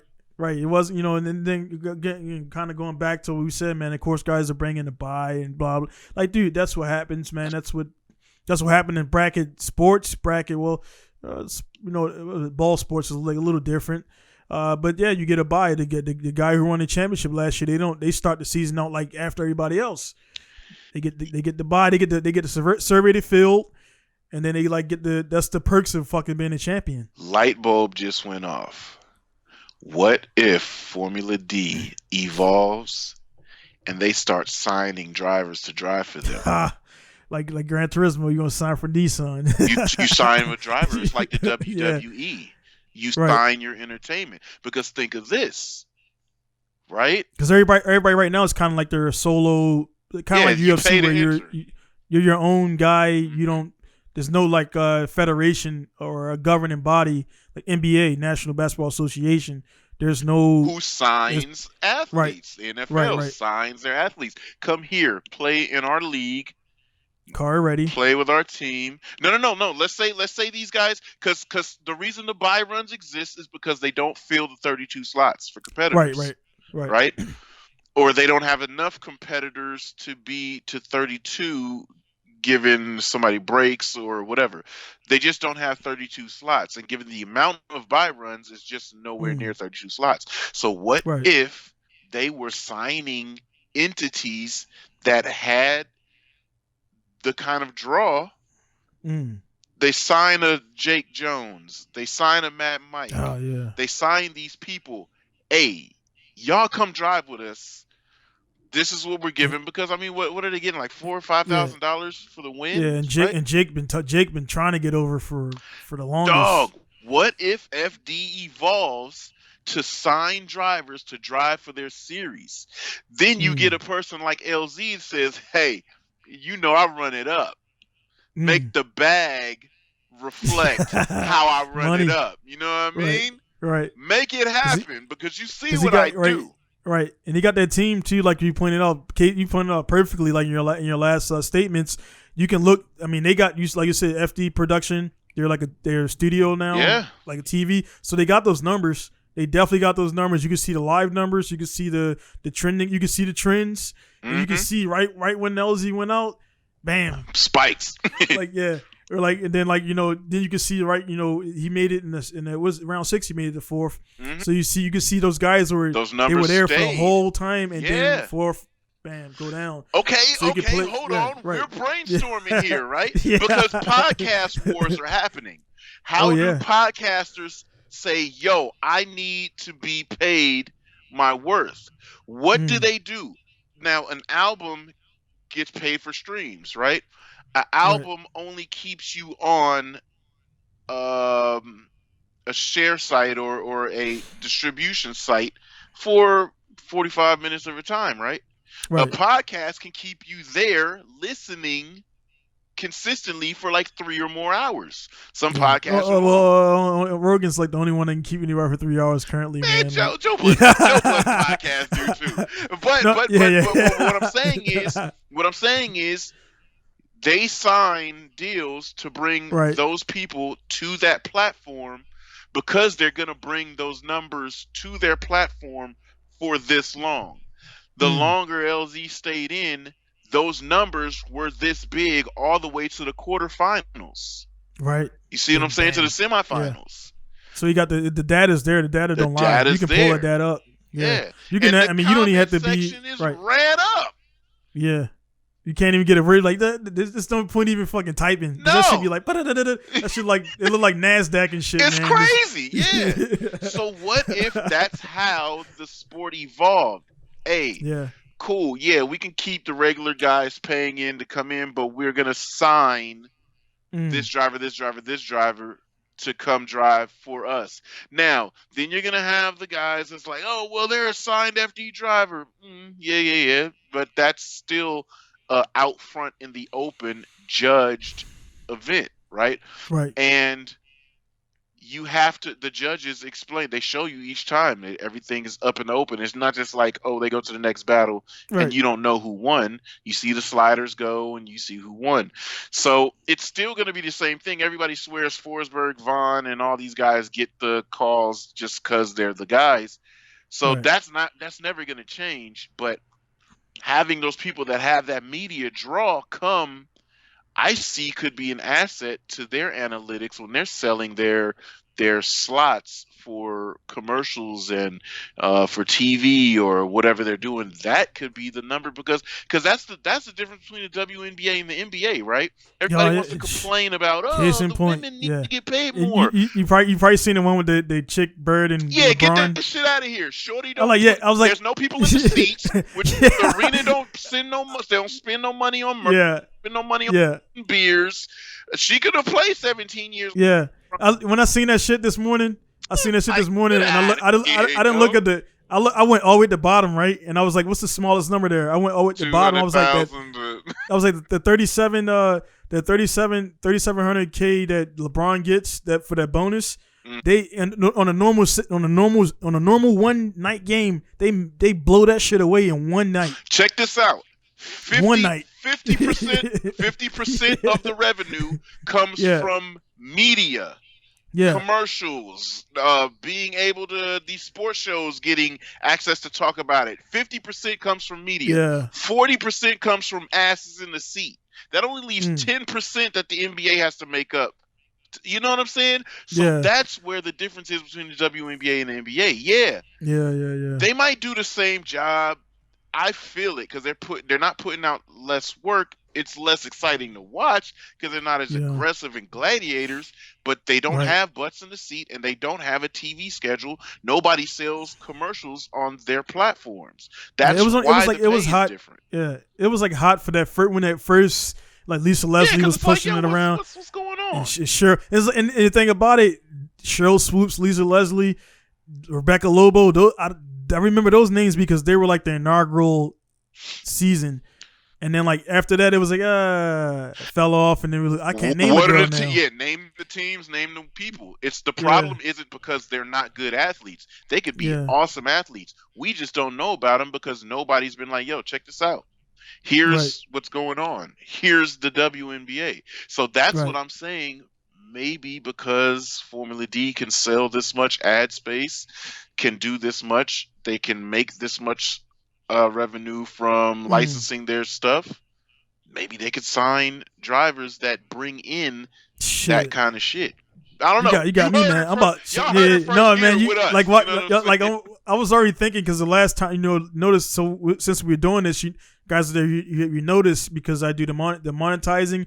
I haven't used an image. I haven't used anything because we know the deal with YouTube. If you ain't get permission for it, don't put it in your video. Music, nothing, man, because they can come. That shit'll blow up, and then guess what? You got a cease and desist Somebody letter gonna from say, "Let me get that. Let me get his revenue."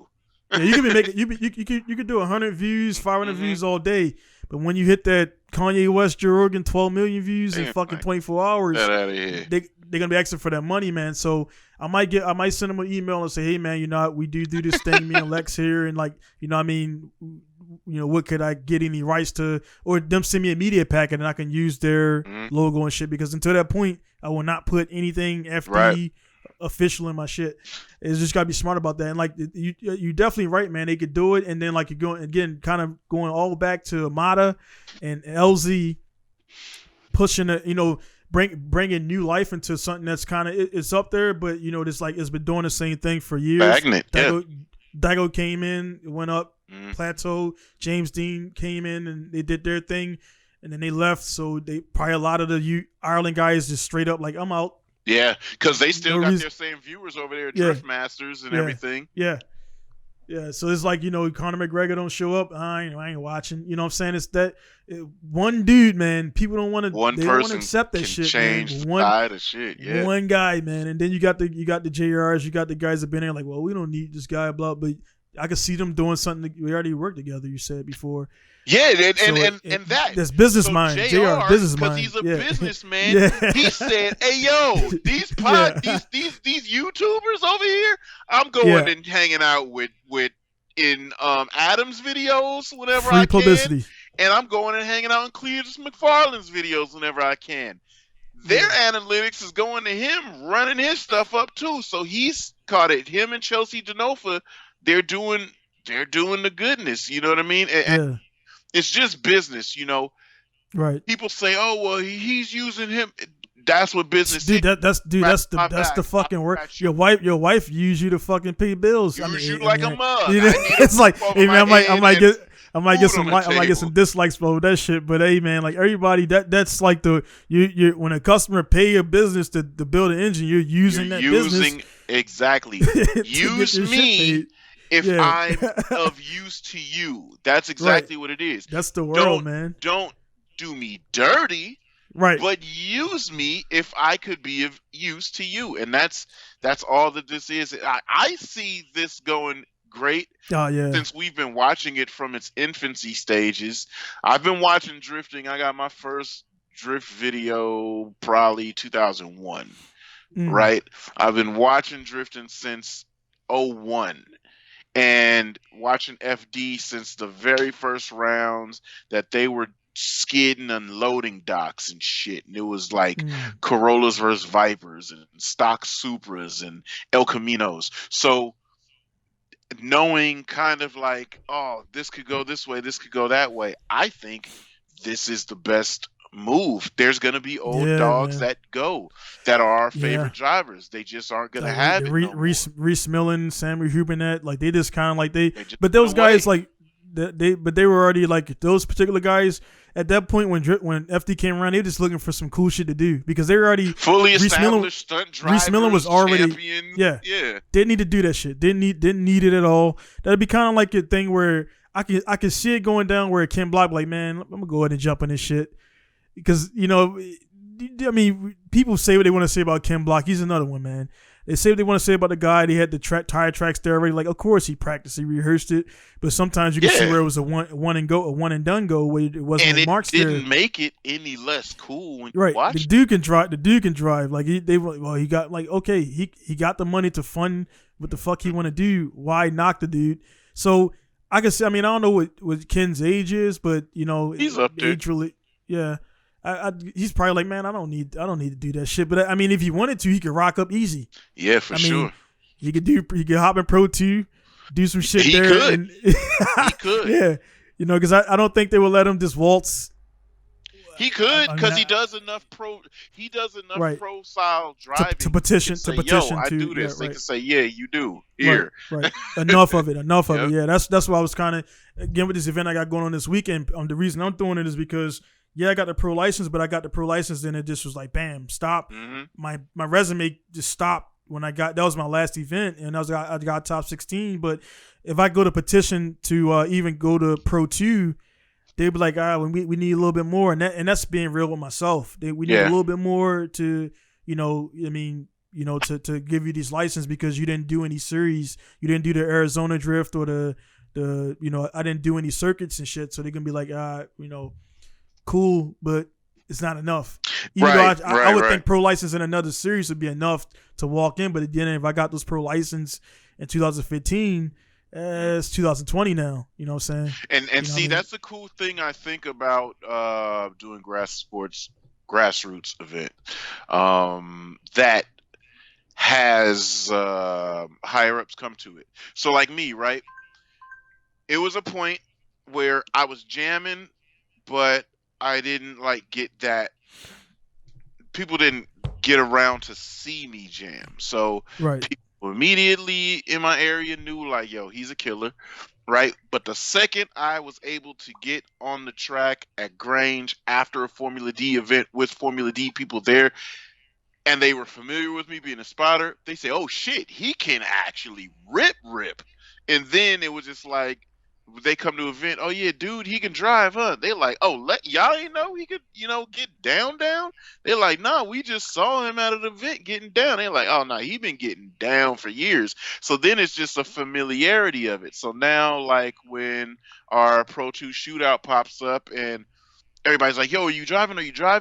But I'm like, nah, I want to do the announcing and everything. Oh, okay, cool. And now they're familiar with me and on the social media, and then they get to see firsthand when I put up content of me actually drifting. They're like, damn, your son can rip, but he's all around, all inclusive. I'm a scene type person now instead of I just want to be the consummate competitor, but I can and I will jump in the mix and still shake it up. But I'm more into the fun runs, you know what I mean? It's a lot, right? It's a lot coming out of your pocket, and to do these types of events, it's a lot physically, it's a lot mentally, especially when you're a one-man band. It's really tough. If you have friends that are like, I got you, we'll change wheels and tires, doing this and that, and all you have to do is think about driving, that's what makes the driving easier. When you're out here by yourself, funding, wrenching, driving, transporting. I've shown up to events where it's 2 hours before comp and I'm unloading the trailer, burning through practice time, and then you're thinking, shit, let me get on this track. Let me see you got those jitters, the noises in the background. Yeah. You got your own self talking to yourself in your head. Hey, yo, hey, who's good? You're waiting in line, pulling up to the grid, and you're like, who's good? Let me watch somebody. Oh, he's ripping. Is he ripping? Is he gonna rip better than me? Oh, am I gonna make the first impression a good one? Those are all kind of things which shows what LZ was thinking about as he's going through. He's like, damn, son, I bit off way more than I could right now. Yeah, seeing it. I've had a few people, man, when they come, seeing shit on a video, and you can think you study that video and do it, but when you actually on track, you see the width of the track, you see the angle of that bank, you see you see when that bank comes down and the flat is like bank to flat ground. Yo, when I walked in Jersey, I said, yo, this is a building. Yeah. It was like literally walking straight down something. It's like you don't know what it's like until you're there. And, you got guys that are seasoned vets and just let me at it. Like Vaughn, and you got the casual cool dude that somehow is always in the championship chase, like Ryan. You got the face of drifting of Osbo. You got all of these dudes, and you're gridding up, and you're like, my car looks cool. I don't know how I'm gonna do, but my car looks sick. Man, I would like to see, man, because thinking of Tarek, kind of when he got out the car, man. I don't know what it is, man, but Tarek's energy over the thing kind of reminds me of Andy Gray's, man. Oh, really? Same kind of chill. Andy's a chill. I never seen Andy really anything other than calm, other than when people fuck around at Matsuri. He had hey man, stop fucking doing this stuff. And he goes right back to being chill. I know he came in and did his. I think he did Pro 2 2-3 years ago. And I then wish he would have came and stayed. He did. He won the last 3 years of FD Japan. Yeah, and he's then he had a dominant dude, man. Yeah, the last round we got a new car now, and the last round he went out the track, and I don't know if you've seen that, but it was it was a new car, man. The Vertex RCF. Yeah. So he went out. He came up short on the first run, and then he went straight off the. It was a new car. It's a new car. Yeah. So he's used to driving 110 or 108 length wheelbase, and that's right there, man. I mean, people see that shit with no filters, and they still be like, nah, man, was this, and that. But sometimes, clearly Andy has a skill. But then sometimes it is the car, man. Like it a little bit wider, right? Really makes a different feel in the steering wheel, and he's so used to driving this length and wheelbase, right? And maybe the length is familiar, but the wheelbase and the suspension geometry, that car might pick up grip a little quicker. You know what I mean? And it could be those types of things. You've been on the edge of throwing a car together, getting it done. Your seat position might be like... I'm trying to do it right now. Right? Your seat position might be like over here, and your wheel is over here, and that's like, oh, this sucks. Yeah. I'm familiar with the car, but this sucks. Like your height, you got your hydro where I got my Subaru where the hydro, your arm is like this already trying to pull it versus like extending fully out and pulling it back, and you don't have time to put it in there, go test it, and come back. And that's why, I mean, even doing this podcast, I was my bad. I was talking to my guy, my vinyls, and I was like, man, just talking right now. I mean, not saying I'm wasting. This is definitely not a waste of time, but it's like, all the shit I'm putting out. One of the things about the podcast, it makes you check yourself, and it's like. Yeah. I'm not about to fucking show up down there and people say, "Oh, you quit." I'm like, "Nah, dude. If I quit, I wouldn't be here. I wouldn't be in fucking. Wouldn't be where I'm at. Yeah. Yeah, I wouldn't be everywhere. So I know that's not the problem. I almost died trying to get to my first pro event. No shit. And so that's not the thing. It's just like I got eyes watching me, man. And it's different from you over here, where guys they're just waiting for me to go belly up. Man. They're just like. They got that fucking fork and knife and bib on and shit. Like, yeah, man, I'm gonna post all the shit about him and whatever. I knew he wasn't good. I'm like, nah, dude. I'm gonna keep doing my shit. I'm gonna get this car ready. I'm gonna still push for the day. By tomorrow, I'll see where it's at. But I already know, man. I ain't get a test day in. I ain't got. It's just not. It's money. So you're relying more on your remembered talents than current. And sometimes that works good. Like, dude, I've been known to take 2-year breaks. Yeah. And then I come back and people are like, oh, he still got it. But I still be like, shit, am I screw up? Is the car, have I been letting the car sit too long? Did I go over the checklist and replace everything that I thought that, needed to be replaced because it was sitting? Damn, am I ready? Are we ready? You never know that you're ready until you show that you're ready. And then it's like, all right, cool, we in it. And then you snap into it, but you don't know, and people do be like that. Oh, dude. I've had dudes talking shit to me in the DMs, like, you ain't shit, you ain't ready to drive with us now. And I'd be like, hey, calm down. He be aggressive. Don't shit, feel man. like you the man because I ain't been around. I get it. You are the man, but don't act like I can't hang. And then I come out there and do wild shit on them, and they be like, oh yeah, he still got it. Yeah, man. Like what? I mean, number one, man. You was talking about. And number one is like what? Like that's right there is a major sense of insecurity to be in another fucking dude's DMs. Like, why are you in my box and shit, man? Like, you ain't got no shit. You telling me like, cause I don't know no fucking drift out there that shit's ready 100% before the event. It's something that you could be doing. I learned a lesson from Julian Jacobs. That motherfucker said, if you didn't finish your car 5 hours before you had to be at the track, you ain't doing it right. And I'm like, hey, that's kind of real because, dude, I done it. Yeah, I done it, man. It's like, it's like Julian. Yeah. There's nobody that I know personally that has more styles, more variations of driving, and can jump in more cars and drive them just as hard than that person. I have not met a person. I think he might be. There's a possibility that he might be one of the best drivers I know, period. Doesn't matter what series they drive for or what they do. He might possibly be the best driver that I know, but he doesn't put himself to the test in competition, and that's his prerogative. Right. But Yeah, every time I see him drive with anybody in Formula D, any series Pro 2 around, they get chopped. He has been, he and I will do multiple one more times, which means that whatever's going on, we're just colliding and it's a blast, and the people that are watching it enjoy it and they keep wanting to see it. But I have only beaten him one time in Pro-Am. One time. I've come second to him many times. It's like every single time, but it's dope when you look at us our driving. It's like you're seeing like boom, but I get to learn so much from dude as I'm driving. Then when I see other guys drive and they've had their car, because remember, he finishes shit right then and there before car may not even be running right, but if it got 4 wheels on it and it makes some power, he goes.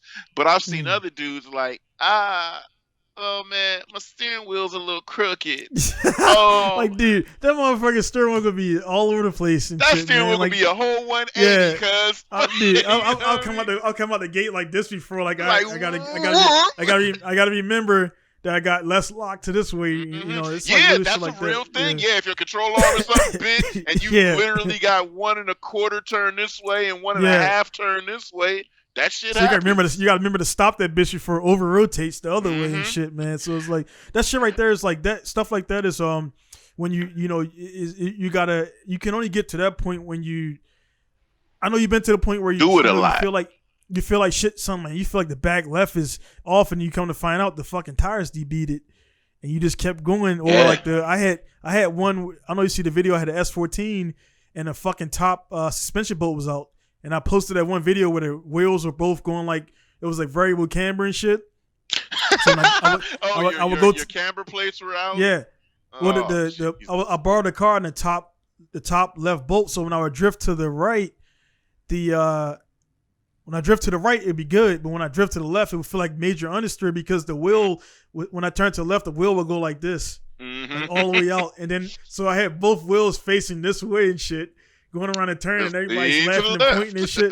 And then I did 6 laps like that.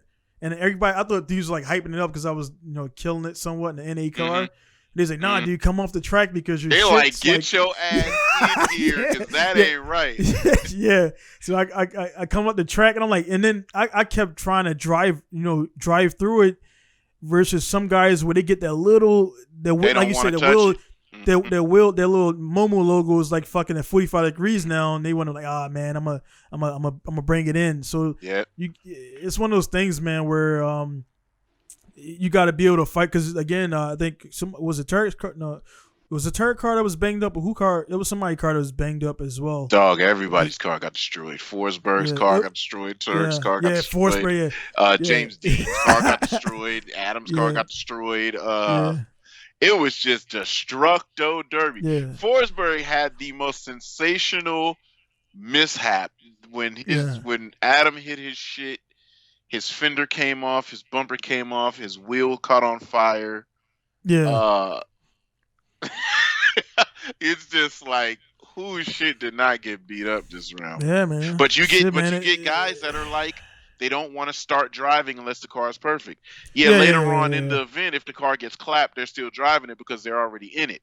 But you have that, those fresh morning. I haven't had my coffee yet. I haven't taken a dump yet. I don't have on my favorite socks. It's whatever the comfort level may be. Once the competitor and the gladiator pop out, it's like, whatever. The top could be ripped off. I'm good. Let's get it cracking.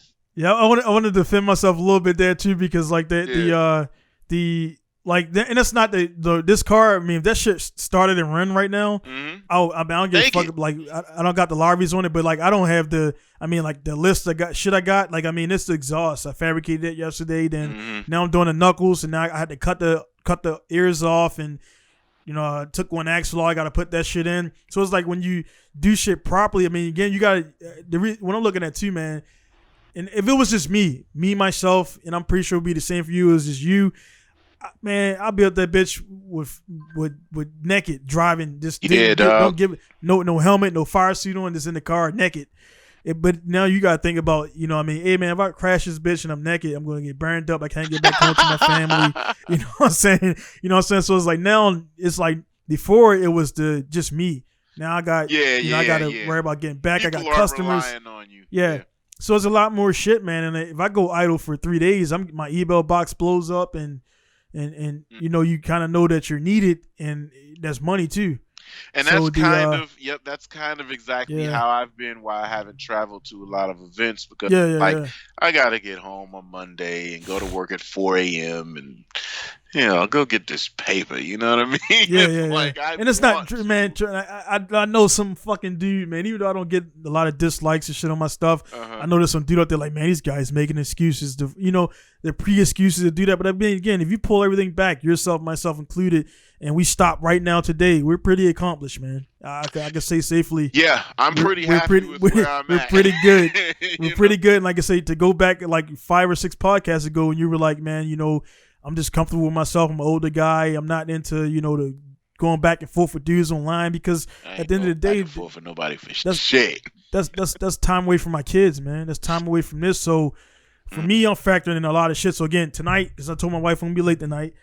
Once I see where I'm at tonight, I'll get the exhaust one. I got to get the oil in there and make sure that oil leak holds. And I got the wiring specialty harness, so it's just clip, start it up. Yeah. And I decided I was gonna go crazy on the meth lab, but I decided to go with a regular fuel rail. You know, I'm taking shit away that I don't need. Right. Eliminating things that could be complicated. Yeah. Right, and I'll put that shit on the Infinity on later and do all the shit later.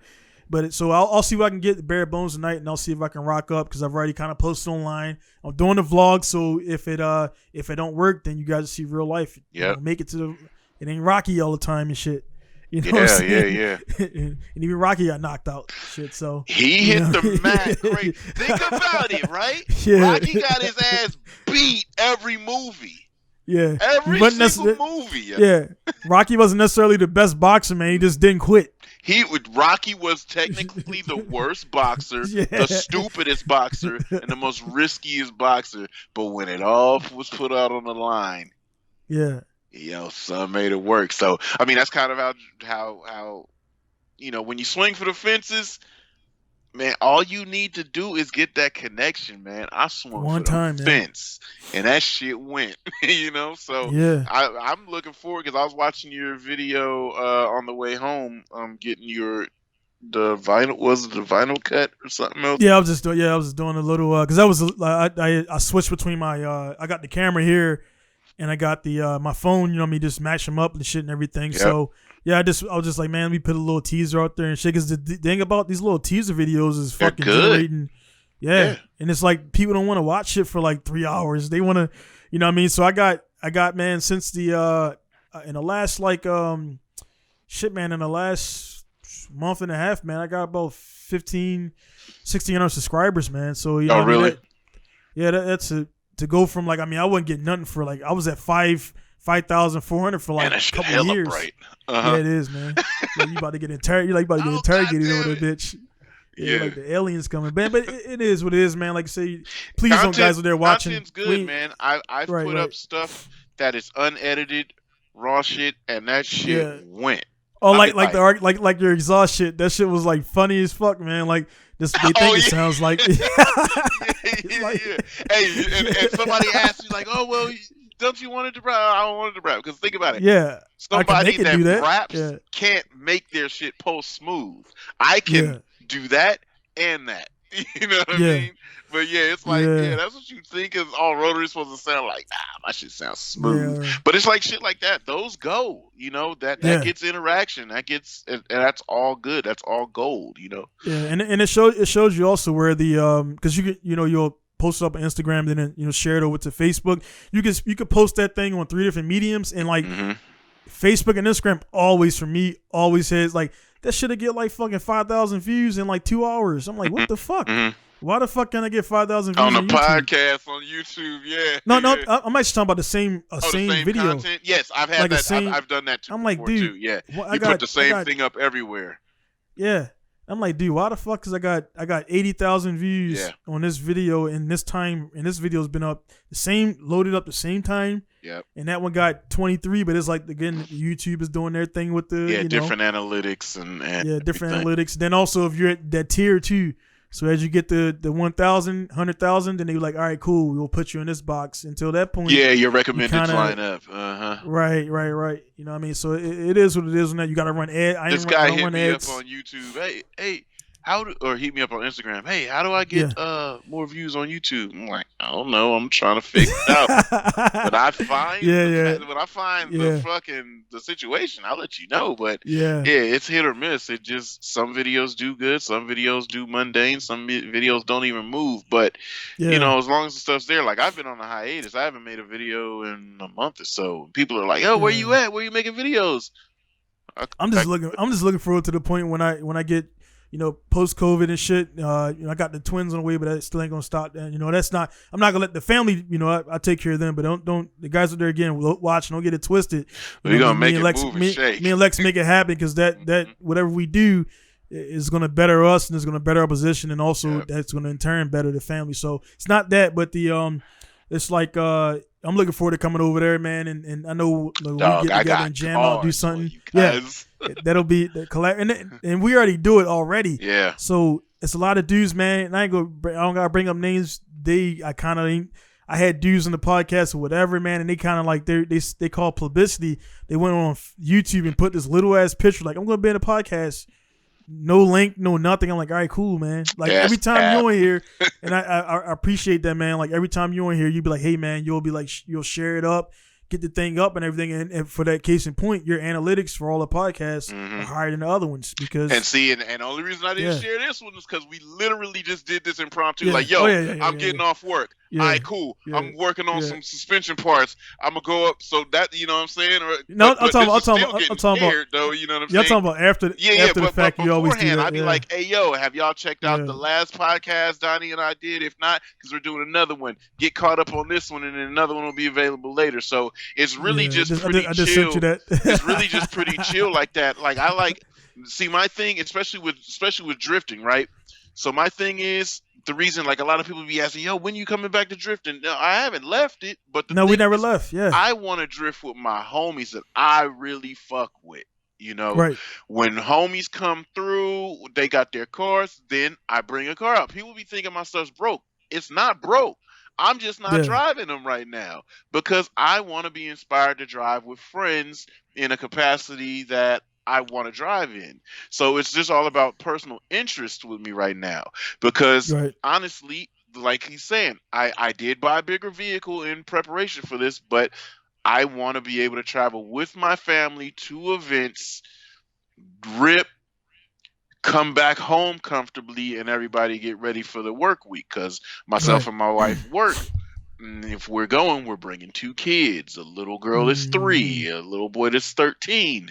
And if the track is going to let me drive with my son, that's cool because that's one less kid that my wife has to, watch. So it's those are the things that are our thought process. Yeah, if I get to go by myself, I'm going to drive all night. I'm going to show up at the event like this with an energy drink in my pocket. Then I'm going to rip, and then I'm not hanging out afterwards. I'm loading up, and I'm gone before the event's over with after I've already proved my point that I can still rip because I got to get back home because my wife's been by herself or she's been dropping my kids off at their grandparents' house. So that's just the thought as to us as older family men now. That's just the concept. That's how we work now because it's like, I'm gonna get back for these kids real quick. Or the young guys, they just don't carefree. They just do it. And that's kind of I'm like, there's a couple guys that I'm trying to. They gotta find that way, number one, because it's like I can't I got way too much stuff going on to like kind of be to wait, kind of take time out of the guy who's not going to adhere to the advice. Right. To like we were saying, you can tell them what you exactly the steps, and it's like the whole friend thing is like, it's like you got to figure out what, honestly, you got, number one, your finances, because can you afford to mob up with friends and also compete? You can only generally do one or the other. And generally, if you're going to compete, you're going to go towards competing. So competing, everybody, like, you got the what the guys they don't understand, man. There's different levels to it, man. Yeah. So you can go drift with your boys, but then like that don't equate to you doing well in the FD Pro event. You know what I'm saying? Yeah. And that's what a lot of guys they kind of equate. Well, I'm sideways. I'm like, yeah, you are, but you're sideways in a 320 horsepower car. That shouldn't get left at the fucking gate. Animals. Yeah, and that's you need like 2 slaloms, like Super D, or now they have clutch kickers. Our Winter Jam events, you can line up with a dude in his pro car, and you can see the difference that 800 horsepower car makes versus your 300 or your 400 horsepower car.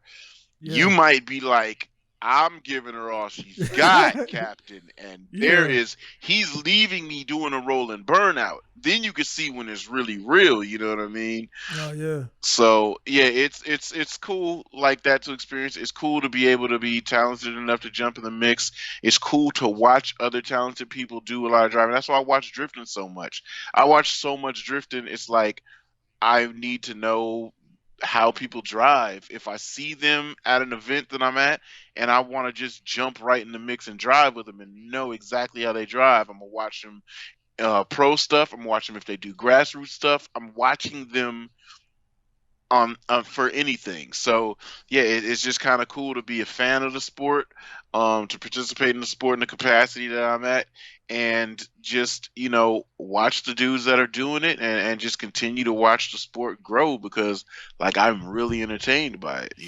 Yeah, man. I think it's definitely good times to come, man. This season, I knew, again, we it's kind of cool, man, because we predicted this shit again months before it went down, because we talked about when it's going to start. I think we did about 3 podcasts before it started, and we were like, when I think the last one before it started, when we said when it does start, I think that I don't think we predicted the rounds being 2-2. Nah, we didn't predict that. But then I'm like, fuck.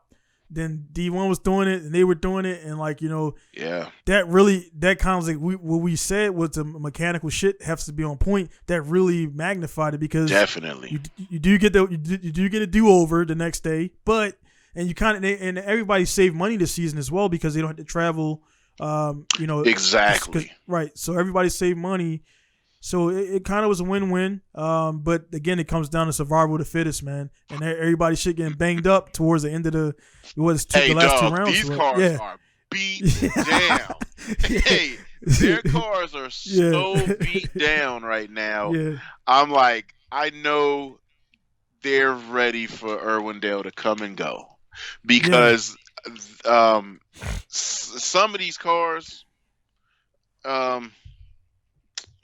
I know Forsberg's car has been having a lot of breakage behind the scene that they've been fixing.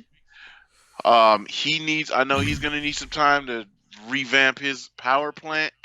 Matt Fields has been having very slight issues, but he's just not getting further in the rounds to get enough driving time. LZ's car looks bent.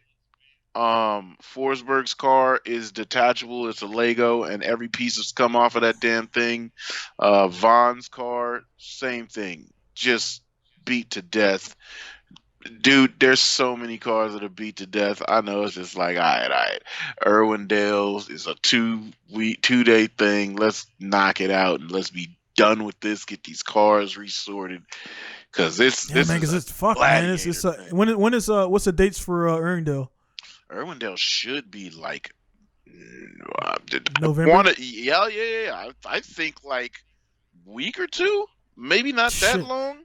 Dude, remember this year is like back to back. And again, that's, I mean, me personally, again, I'll bring it back to that, man. That's why it's like this car, the car that I'm working on right now, trying to get ready. This shit's definitely gonna be ready to go for 2 weeks. Yeah, in 2 weeks. Yeah. So like, and then you like 2 weeks for that, blah blah blah, Christmas time, Christmas commercials and shit, Thanksgiving. then it's like, bam, blah, blah. All right, 2021 season, let's go. Let's go. There's no fucking time, dude. Like, there's no. That's why I decided this event I was trying to get Regina up for. I was like, I wasn't gonna do it. The only reason I decided to go was because I didn't want to. It's like one of those things where you rock up and it's like I want to drive. So I was like, I was gonna bring a car and do whatever and test it out during the event. Yeah. But it's like, man, fuck, dude. It's like I keep saying I could do that, but then I got to think about what's at stake, man. It's like, I'm not gonna lose any stock, but it's like, do I want to really lower my stock any further than people already think it is? Right. You know what I mean? It's like, nah, I don't want to do that, and I don't want to make excuses as to why it didn't perform well. So you know what? I'm just going on there and support my guy. I'll take a car. It'll be sitting there and shit. Yeah. You know what I mean? Motherfuckers will walk by and it was like, man, go look, fucking Google whatever Pink Ranger and you can fucking watch me drift while you talk to me and shit. Mm-hmm. You know what I'm saying? So it's like, and again, that's one of those things where you get older and you're not really looking for. I told my guy, I was like, I'm not looking for approval for people, man. So it's like when you get past that point, you can be like, all right, I'm not gonna make the event. I'm not gonna drive. I don't gotta tell anybody that I'm the baddest motherfucker or whatever, because when you do that, and that's cap. You know how our sport is. You can be off that day and be like, I told you was trash. Yeah. You know what I mean? Be like, no, I'm not. Yeah, man. So it's like it's you just gotta be smart about it, man. And but then you can't we kind of bring it back for the guys who are watching it. You can't compare yourself to do like JR. No, and sir. a few other guys, because they got Ford behind them. Ford has been around for a little bit, and they got a little bit of years of seat time behind them too. They got a little bit of money in the bank. You know what I'm saying? Mm-hmm. They doing all right. Ford is doing all good. right. Yeah, they doing all right. So like they doing all right enough to kick them enough money for entry fees and whatever else they got to do. And I don't know the stipulations of JR and his team, but I'm pretty sure they're well taken care of, because look, man, you got 2 Fords in almost the last 4 rounds. And how cool is that as a Ford executive? Like, yo, look cool. at our cars. Look at our cars.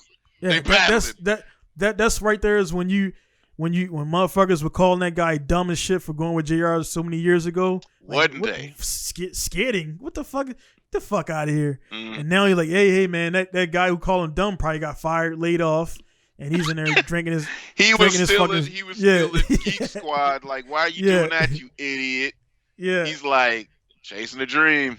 Yeah. He's like, well, I'm going to be over here. There's going to be new MacBooks coming out that I'm going to fix. Yeah. You do that shit. I'm going to use what I learned to build a website to promote myself and my driving. And that's what, man, and you got to look at it, man. Like, that's where a lot of guys, I think when I say a lot of guys, I'm talking about the young dudes who don't got a strong dude behind them telling them, like, hey, man, you got to fucking take your lumps in this world, man. You're not going to just come out and just go to the top. And that's where you see a lot of dudes with NBA. Their father was an NBA guy, and then they figure they're gonna walk right into it. And you're good, but you're not. LeBron. And that's when you find if you're cut out for it, right? Because you could be like, oh, I'm supposed to be here. My father was here. Yeah. All right. Are you built to be here though? You know what I mean? You get a Steph Curry that changed the game, and you like, hey, yo, you way better. He's better. Daddy. He's better than his dad. Yeah. And that's the one right there where you get that. And it's like you're out of the shadow, because the worst is when you're in the shadow. That's the worst, when you're like you never feel like you're doing enough. Yeah. But it's like you got to take yourself outside of it and realize, man, you're not doing what you think you should be doing. But then again, look at all other dudes that ain't where you at right now. They ain't suited up. They ain't at the event. And low key, the reason I push myself so hard, because I be goddamn if my son come out and be better than me. You know what I mean? Yeah. I always want to break his neck. If I get in my car, I'll get in the practice car, see what he got. Because the second, and I've said this to my homeboys, the second my son really cleans me up to the point where I'm like, ooh, I gave that my all, and I think he got that. I'm not gonna let him know he did, but I'm gonna be like, yeah, you all right. Or man, or you could just do the just do a Talladega Nights, man, pit maneuver, and like, man, spin him, just spin him out and shit, like safely into the infield. Don't want to pit him into the wall. He'll know when I'm like, oh, just choose whatever car you want to drive, because that's me, like, you the man. So you choose whichever car you want to drive. I'll drive whatever you don't drive. When I'm really trying to put it on his door, and he's like whooping me, shaking me, and then when I lead and he's putting it on me and I can't get, you know what I mean? Then I'll know. I'll be like, all right, I've done good because I've set the bar this high and he cleared it, so he's ready to roll. You know what I'm saying? It's always about prepping him for the. If he wants to be in this sport, the sport ain't easy. The sport is real tough. I didn't have a bump start in the motorsports. My dad was into it, but he didn't think of, my son's going to do this. So he did buy me my first couple cars. He is the first person to put me in an RX-7, and I say, yo, that shit tight. But that was it. The rest I found on my own. You know what I'm saying? I got cars built already. If you're into it, go get in one. Already ready, yep. Now let's make you perfect. Yeah, you know that's what speaking on that, man, that's what people like. I got the cars here, and then people roll up like, you selling that? You selling like, nah, I ain't selling that because I'm like, it's not ready for me right now. But my oldest is 4. Yeah, you know what I'm saying? Those cars are gonna chill there. Yeah. By the time you get of age, man, he'll have some shit ready to rock. He keeps pointing at the Hachiroku on the container. I'm like, yeah, you gonna be driving that shit. Yeah. You know what I'm saying? Yep. And it's like, and I'm like, I was like, you'll be driving it, and guys like. And you got young guys that come here and think I'm just talking. Like, nah, I'm serious. You will be driving that car. You know what I'm saying? Like, it'll line up just right. Money will be what it is by that point. You know, if I'm still open, you know, because you can't really predict. I mean, there's a lot of hardworking people do this career, not to get all sobby and shit on a the cut closes up. But it's a lot of hardworking motherfuckers out there that lost their businesses. Lose it all. By shit not even due to them, you know what I'm saying? It's not even their fault. It's not their doing. They woke up, they did their paperwork every day, they did their customers well. It just they did their taxes, fucked. all of that. Yeah, the economy was fucked. Or you got the motherfuckers who lost their shit to looters. You know what I'm saying? And we were about 24 hours away from them. I was just looking at it. Yeah. I hope you're good over there, man. Hey, man, one thing that's gonna be fact. I'm going to work tomorrow morning. I'm about to clock in. So, you know, shit look crazy. Shit looks like what it is. But, man, hey, I've learned that... well, shit, it's the 4th here. It's the 3rd there, right? Yeah, it's the 3rd here. So, when's the I know everybody's doing their voting. They're tallying everything up right now. But they got to get everything in.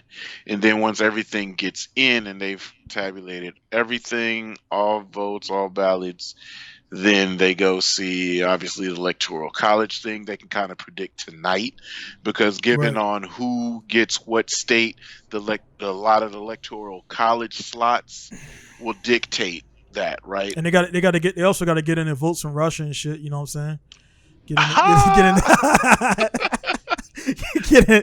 in a ballot because everybody, man, you already seen the shit with Biden's son or whatever with the laptop. I'm like, man, how dumb can you fucking be? This like, shit is like a movie, bro. Like, it's like this shit's crazy now because you can't.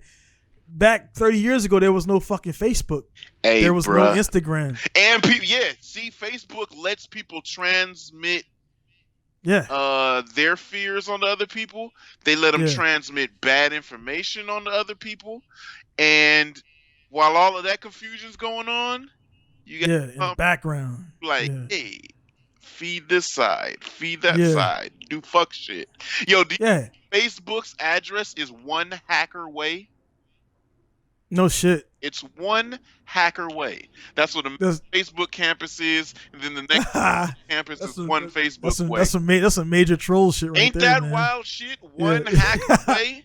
You know what, man? Like, it's like, man, if you look at everything, like, I mean, even when the shit right here, they kind of fucked up, and like, you know, Facebook is integrated into Instagram. We bought Instagram, see that? and then like Facebook bought what they're buying fucking they're like, what's the next? I think in the morning they have a meeting. Zuck does. Like, who's popping right now? All right, buy that shit. Then it'd be like, what Facebook? What happened? Snapchat, Instagram, TikTok got moved around. They're buying all their fucking competitors.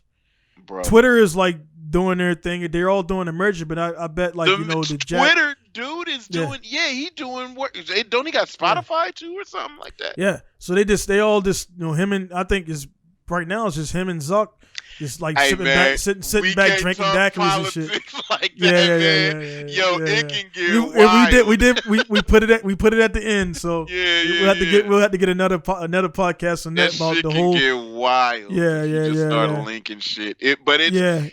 Right now, and that's why I say, man, I'm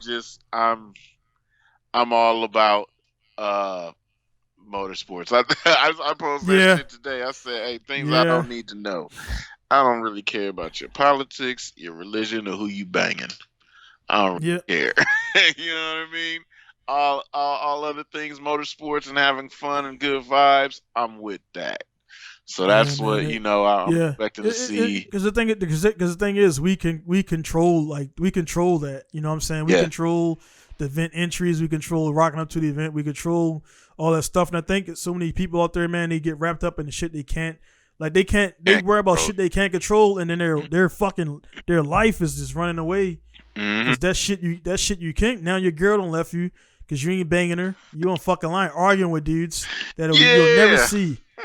You know what I'm saying? Now your girl's over there banging some other dude while she's texting to you, but you're like, cool, just hang out with your friends. Like, nah, she's texting you while some dude's banging her from behind. You know what I'm saying? Because you're online arguing with Timmy in fucking Nebraska. Hey, yeah. You know what I'm saying? Like, that shit is like... People will email me, or not email me, DM me and all that other shit, and I haven't touched my phone. Hey, then I go get my phone and be like, oh, shit. All right. Yeah. Let me... Yeah, for me, man, being, of course, everybody's, putting this shit on the race stuff and blah, blah, man. And being a black cat living in Japan, in Japan, it's like, I don't personally, and I hate dudes who do it because I think they're in the wrong. When you're over here and you're weighing in on shit that's over there, like it's kind of like it's tough, right? It's like you're not there. I'm not there physically, so I can't be like, yeah, man, do this and do that when I'm in a safe zone. That's what Eve, remember the rapper Eve? She moved to London because she married the dude that runs the Gumball. And so he's in London, and she's kind of like, you know what? I ain't leaving London. I'm not in Philly no more. I'm not into Philly. I don't know what's going on in Baltimore and Delaware. Yeah. I'm not in it. I don't know what's going on in them streets. Matter of fact, I don't even know what's going on in America like that if I don't have my phone in my hand. Y'all be good. She said she resigned. She basically resigned from her show. She was like, if this opens back up and this show requires me to live back in America again, I think I'm going to resign. Yeah. I'm not doing it. It's... Yeah. Only thing you could do with that, like, I mean, of course, I think I checked in with you about a week and a half ago just to see what's up. They didn't want nothing. And that's what I do, man. It's like my combat stuff kind of puts me in a thing where like you see people when you see them, but you know what I mean. With military shit, you'll be talking to a dude 2 weeks ago, and next week he commits suicide. I mean,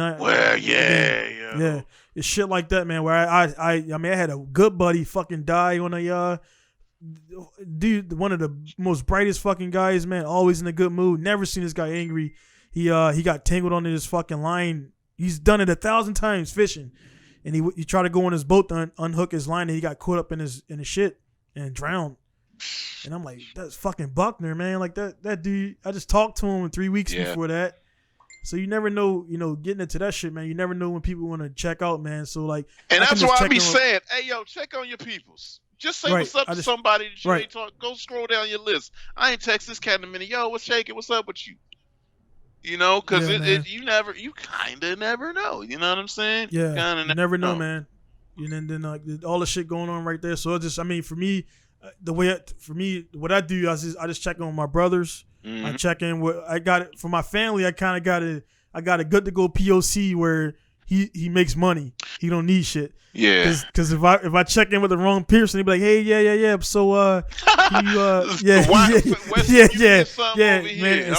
I feel bad as shit, but I had to kind of close some of those boxes because I'm like, dude, I ain't seen you in this many years. When I was in college, my mom was asking y'all for fucking money because I ain't had no meal points. Mm-hmm. And y'all was like, nah, man, we ain't got it. Like, well, I ain't got it either. So I ain't got it. So like, as you get older, that gets so much easier. I remember, I don't want to tell him I ain't got it. But everything in you be like, tell him you ain't got it. I'll be straight, dude. I be straight, man. I got a lot of dudes that hit me up, man. That be like, man, I see you. They start off with that. They slide in. They try to, and I'm like, I'm waiting for them to drop the hook. And they be like, yeah, man. So, man, it's awesome. I see you doing good over there and blah, blah, blah. And I'm like, all right, come with it, come with it. So, yeah, man. So I was thinking, man, I was like, if you could pay for my shipment for the Skyline, I got about $3,000. I'm like, dude, you ain't getting a fucking engine for $3,000. Right. Yeah. You know what I'm saying? It's like, well, you got to come with some more money. I can get you a base model GTE 4-lug RB20E. You know what I'm saying? Yeah. And even that motherfucker, because it's a special edition. That one is like $7,000. You know what I'm saying? Mm-hmm. So like people think because I'm over here I can do shit, and I'm like, man, bro, y'all don't realize the buzzer beaters I'm making every month, like literally. And that's a real life too. And that's real. That's and real. I feel like that's why people gravitate towards me who do, because they, you can be faking that phone. I can be faking the shit out of it. I'm hanging out with smoking the guy last night. Nah. Yeah, you can. I ain't never met that motherfucker. Mm-hmm. I ain't never met them. And honestly, they were like, man, why you don't go to the shops and do? I'm like, because would they come to my shop? No. Okay, then you got your answer. Yeah. Why the fuck would I take time out of my day to go to some dude's shop who I know? If he was in a more, which dudes have been up here, because Facebook, I got it right here. Mm-hmm. It says your friend is 30 kilometers away. Mm-hmm. I can see it. I can see it. Yeah. But you ain't come to my shop. You know what I'm saying? So, nah, dude. Cats be telling me, you should collab with so-and-so. When you going to be? Yeah. Nah. Cat be right up the road. They ain't check me out. I'm cool. Exactly. It's not on some petty shit. It's not. It's just going back to it. We're the older. Same effort that I've been given.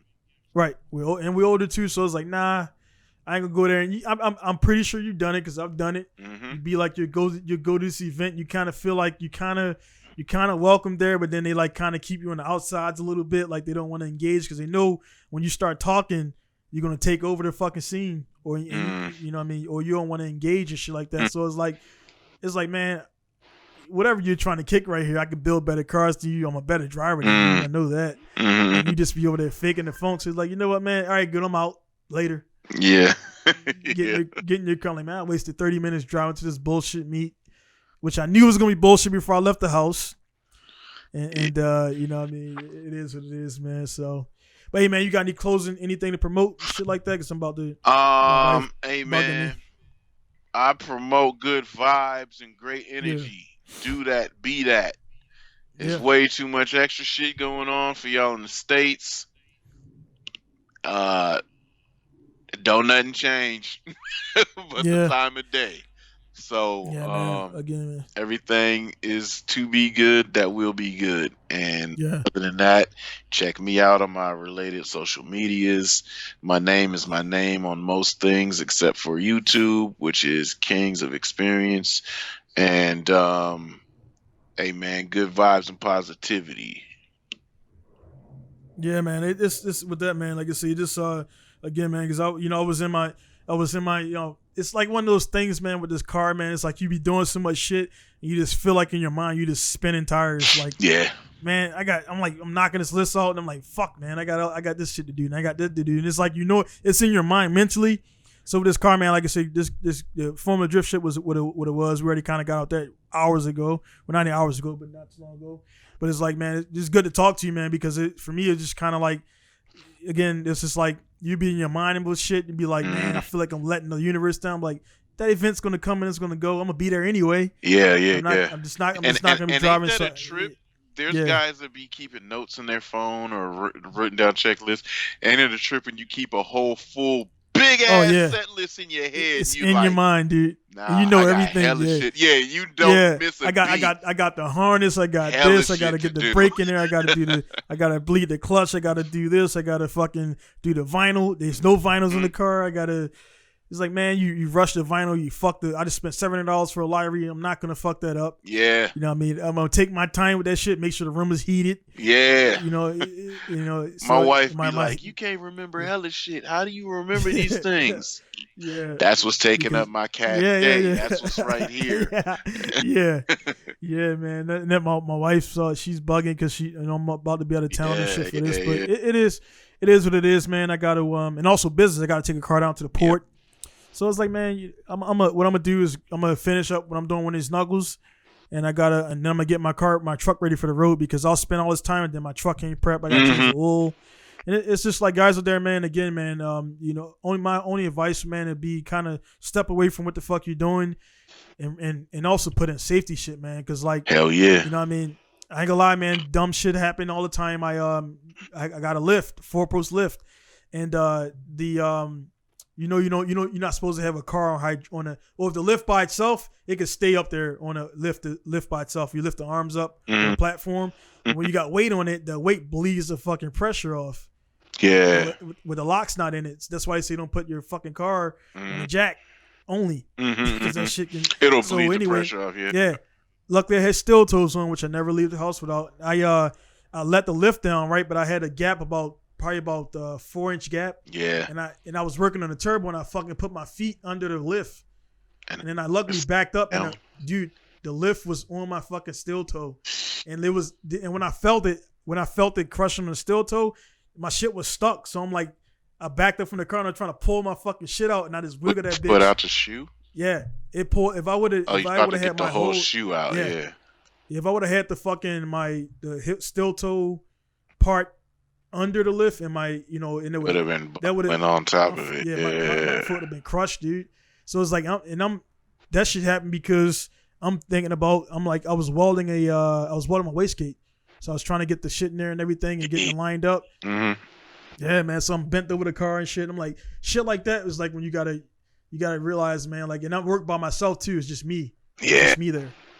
So it would have been about 20, 30 minutes before anybody got to my shop to raise that fucking lift up on my foot, man. By that time, blood circulation's gone.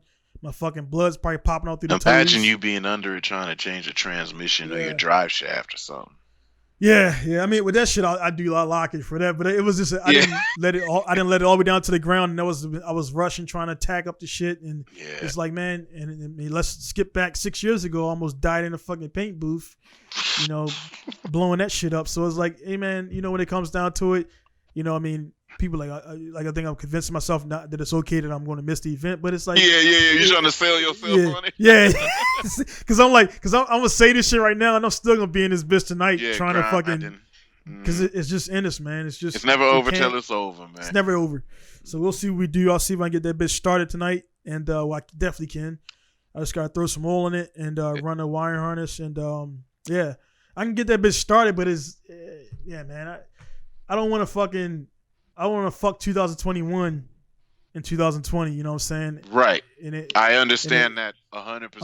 I'm good at what I do, but it takes one miscalculation to put that bitch into a wall. Mobara is a split wall too, so a lot of people crash into it. So you kind of drift into the pit lane, and it comes. It's like Bihoku, where everybody rolls that shit. It goes up on that hill. Yeah. Just past. Yeah. Coming at that. So like you gotta fuck with you initiate against the earth. Yeah, against the earth. Yeah. And then you run into the Terminator. Yeah, you fucking with the earth right there. So the earth's gonna win. Always. The earth and the tire pit's gonna win. So it's like, you know what, man? I get sucked into this wall at Mobara. I fuck the car up, and I don't, then I got the other car I get ready. So, it is what it is. I'm gonna take the V8 S13 down there and still. I'm gonna do some. I'm gonna test this out at Ibisu. So we'll see, man. It's just, man. I'm interested to see you about that. So I'll link you to. You might just see the first one. I got the link to the first one I did. The first one again was a beta mode. And it was they was sending it around to different guys. So I had it for about 2 months. Yeah. And I sent it back, and they sent it down to other guys. So this one again is cool because it's just the GPS magnets that clip on your hood. I like that. So you don't have to do You don't have to take it. So you can take that from your car to your buddy's car, and then you guys can do your own personal drift event. I like that. Some shit. In the streets. Yeah. I'll if you don't have yours by the time I get to you, I'll bring this. And we can do something up with it and everything. And again, it just clips on into the roof as long as your shit's not a fiberglass Corvette. Yeah. And sure. So, but even for that, they got a stick, a magnet. They got a sticky pad. So okay. You cut out the shape of it, and you stick it on your car, and you can stick the GPS unit on that. Okay. Magnetized shit and everything. So anyway, man, guys, again, Lex, man, thanks for stopping by, man. Again, I always, man, I don't know why the fuck I always say that shit. Hey, man, we say that shit every time, man. We're keeping it consistent, man. Yeah. And it is almost about it's 2:24 now. I know we had about 10 minutes of downtime when I went outside. Mm-hmm. So I'll chop that out. But man, we always be like, yeah, I'm gonna do an hour. Like that shit ain't no fucking hour, man. Man, it's always good vibes. You know what I mean? Yeah. Well, we just 220. It ain't too bad. Yeah, it's all good. So it'll be entertaining. Hell yeah, man. So yeah, it's going, like I said, man, it's going up, man. Again, thanks for being part of it and everything. And you're one of the solid guys I'm using a lot for the thing, because I mean, I can come up here and talk all this shit by myself, but it's like, it's nice to have somebody else to talk shit with. Yeah. You know what I'm saying? And bounce ideas. Like again, I was thinking about contacting FD, but I was like, nah. But that section that we talked about, you know, what's going to happen. I feel like that's a good prediction. It's definitely going to happen. I think so. Yeah. Like let's see fucking Mata get up in that third place podium. I want to see that. Yeah. Yep. And then we'll say rookie of the year is going to be Adam LZ. Yeah. Man, I think Vaughn is hungry enough to become champion. Yeah. Mata, get your ass back in gear, and maybe Texas wasn't good. Don't let that be a downfall. Get back in the game. Finish out strong at Irwindale. Get that third place podium. And fucking Ryan Literal, man. I want to see things happen. GT Radio tire under that thing. I want to see you get busy. I want to see action. So those are my 4 things that I'm looking for.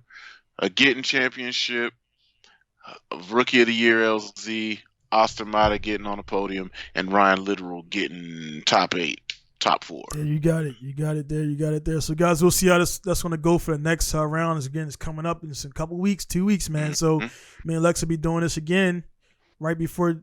Is it after Thanksgiving or before? Right before 20th and 22nd. Yeah, that's smart. You're smart. So yeah. using get it out the way. All fat and shit. Getting all fat for that driver's suit. They be in that top 16 with the belly sticking out, the fucking race suit. Like, and so you like get that shit in, man. But cool, man. Lex, thank you again for tuning in. I mean, for not tuning in, but joining me. Yes, sir. And we'll definitely run this back. Get out there, guys. There, be sure to send your likes and subscribes to whatever that shit, to whatever you want to do. You know, you already see it. Yeah. You know, check out Lex over there. I'll put it down in the bottom. See his crazy antics. And, I'm about to start the next season of antics on this channel. Yeah, be ridiculous. Hey man, you should go out there and do some willies for the next president, man. You know.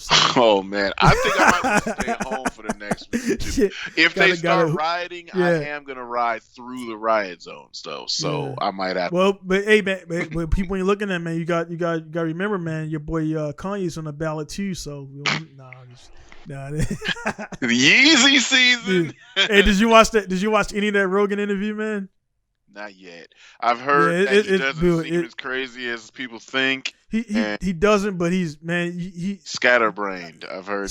But that's why he's good at what he. It's a long interview, isn't it? Like it's a long interview. So. Yeah, it's a long interview, but that interview is the reason, that scatterbrain is the reason why people like Kanye are like that, because they don't stay on one thought. You know what I'm saying? That's the only way you can make that music like that, because you got new ideas. Yeah. I'm kind of like that where I'm always thinking about shit, but then I'm like, all right, man, I got to focus on idea number 455. Right. And build number 655 is going to sit for another year or two. Right. And I'll get back to it. You know. But the cool thing is, it's always going to stay in your head. We spoke about that log of shit. Yeah. That shit like that is what gets you out of bed, man. Your family, your projects. When you ain't got nothing to do, man, like that's where dudes be like, oh, I'm lazy. I ain't got that's because you ain't got no fucking motivation for nothing, man. Word. Yeah, I got far too many things. I got personal goals. I got family goals. I got my kids' goals. I got business goals. Yeah, I got a lot of shit going on. I need 2021 cracking. Yeah, I want everybody to get over 2020. This shit is done. We've been inside all year. Let's get back to business, man. But then we going overtime, man. Hell yeah, man. Every time, man. But hey, man, all right, cool, man. I'm gonna let Lex get to his night and everything. I get up in the morning. I gotta fucking around with this car with these knuckles. And We're done. yeah. I'm watching. Yeah. But cool, man. Either way, it will be a vlog coming up. Win, lose, or draw.